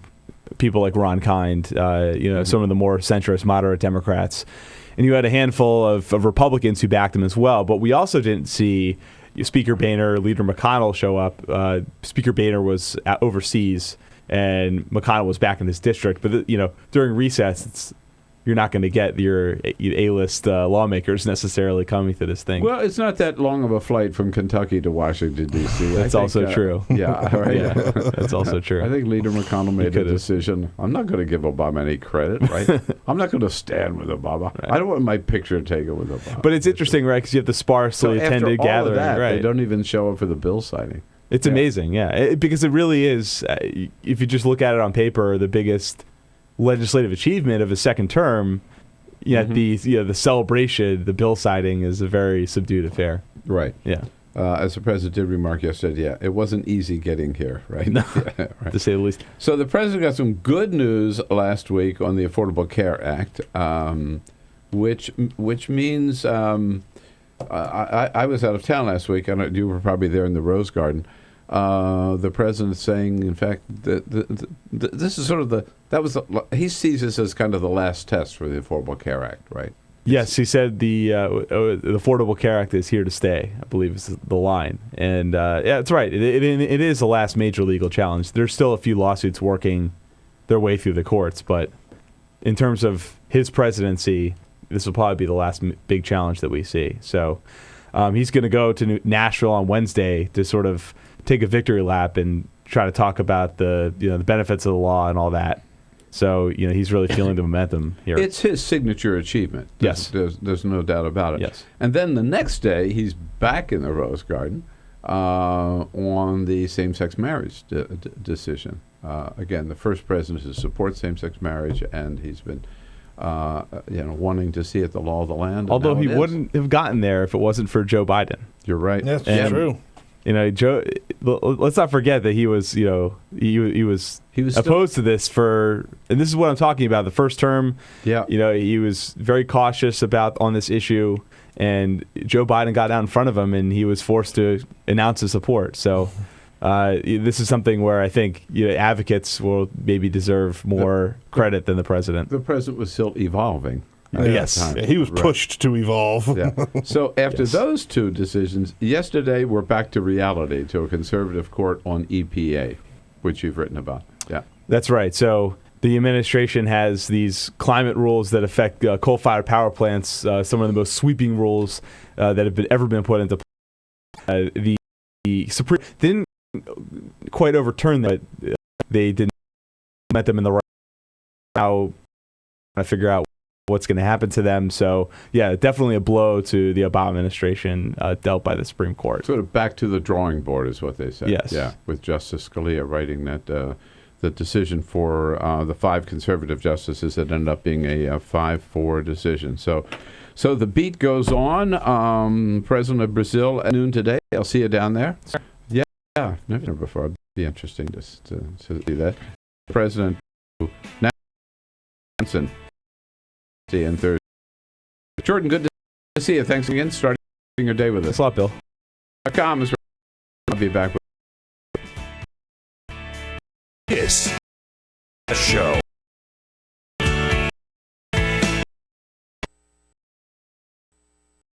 Possible to read the history of this country as a long struggle to extend the liberties established in our Constitution to everyone in America. In other words, who, according to our laws and culture, gets to be considered a person? The law creates legal personhood, and movements create law and change culture. So, how have the courts passed laws to shape our culture? That history goes way back before Citizens United. 1819, Dartmouth College versus Woodward, Supreme Court case, turned a corporate charter from a government-granted charter to a contract. This ruling gave corporations standing within the Constitution. 1886, Santa Clara County versus Southern Pacific Railroad. Though the court did not rule on corporate personhood, the decision was subsequently cited as a precedent to hold that a private corporation is entitled to the same 14th Amendment rights of due process and equal protection as human beings. This makes it impossible for us to make laws that treat local businesses any differently than giant multinational corporations, even if their business practices are deemed to be harmful to workers, the environment and communities, or if they have a history of violating the law. Hale versus Henkel, 1906. The court granted corporations the Fourth Amendment search and seizure protection. Dodge versus Ford Motor Company, 1919. The Michigan Supreme Court says the business corporation is organized and carried on primarily for the profit of the stockholders. Stockholder primacy is established. The purpose of the corporation, according to the court, is no longer to serve the public good, as it had been. It is now to maximize profit for shareholders above all else. Pennsylvania Coal Company versus Mahon, 1922.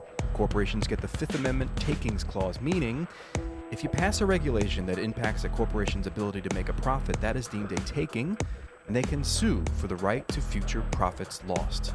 This creates a chilling effect, and local and state governments become much more hesitant to pass laws in the public interest for fear that corporations can claim loss of potential profits that cities and states will be on the hook to pay.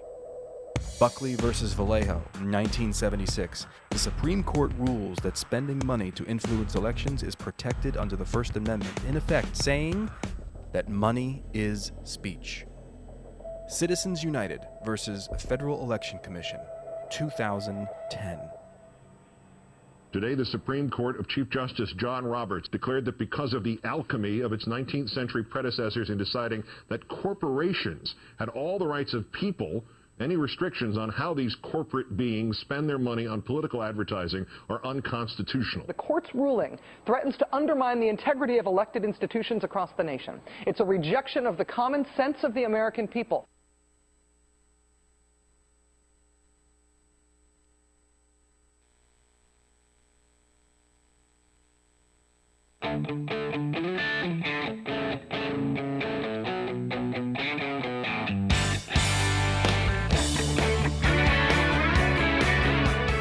The Parting Shot with Bill Press. This is the Bill Press Show. Well, it was exciting to sit in on a session of the Supreme Court yesterday, and especially exciting to see two of our great progressive justices in action. After Justice Alito read an astonishingly lame decision supporting the cocktail of drugs used by Oklahoma in lethal injection, Justices Sonia Sotomayor and Stephen Breyer spoke out in dissent. First, Sotomayor, speaking for herself and three others, blasted the absurdity of the majority decision. The four prisoners who sued to stop Oklahoma from using certain painful drugs lost, said the five conservatives, simply because they couldn't suggest a better alternative. By that ridiculous standard, Sotomayor pointed out, we could burn people at the stake as long as opponents didn't suggest any other method. And then Breyer, speaking for himself and Justice Ginsburg, chastised the court for being so short-sighted. It's not enough to weigh lethal injection, they said. Because it's so unfairly applied, it's time to review and outlaw the death penalty itself. Amen to that. Well, I wish we had more sane voices on the court, but thank God, at least we have those four. I've been Parting Shot for today and our show for today. Have a great Tuesday. Come back and see us tomorrow. This is the Bill Press Show.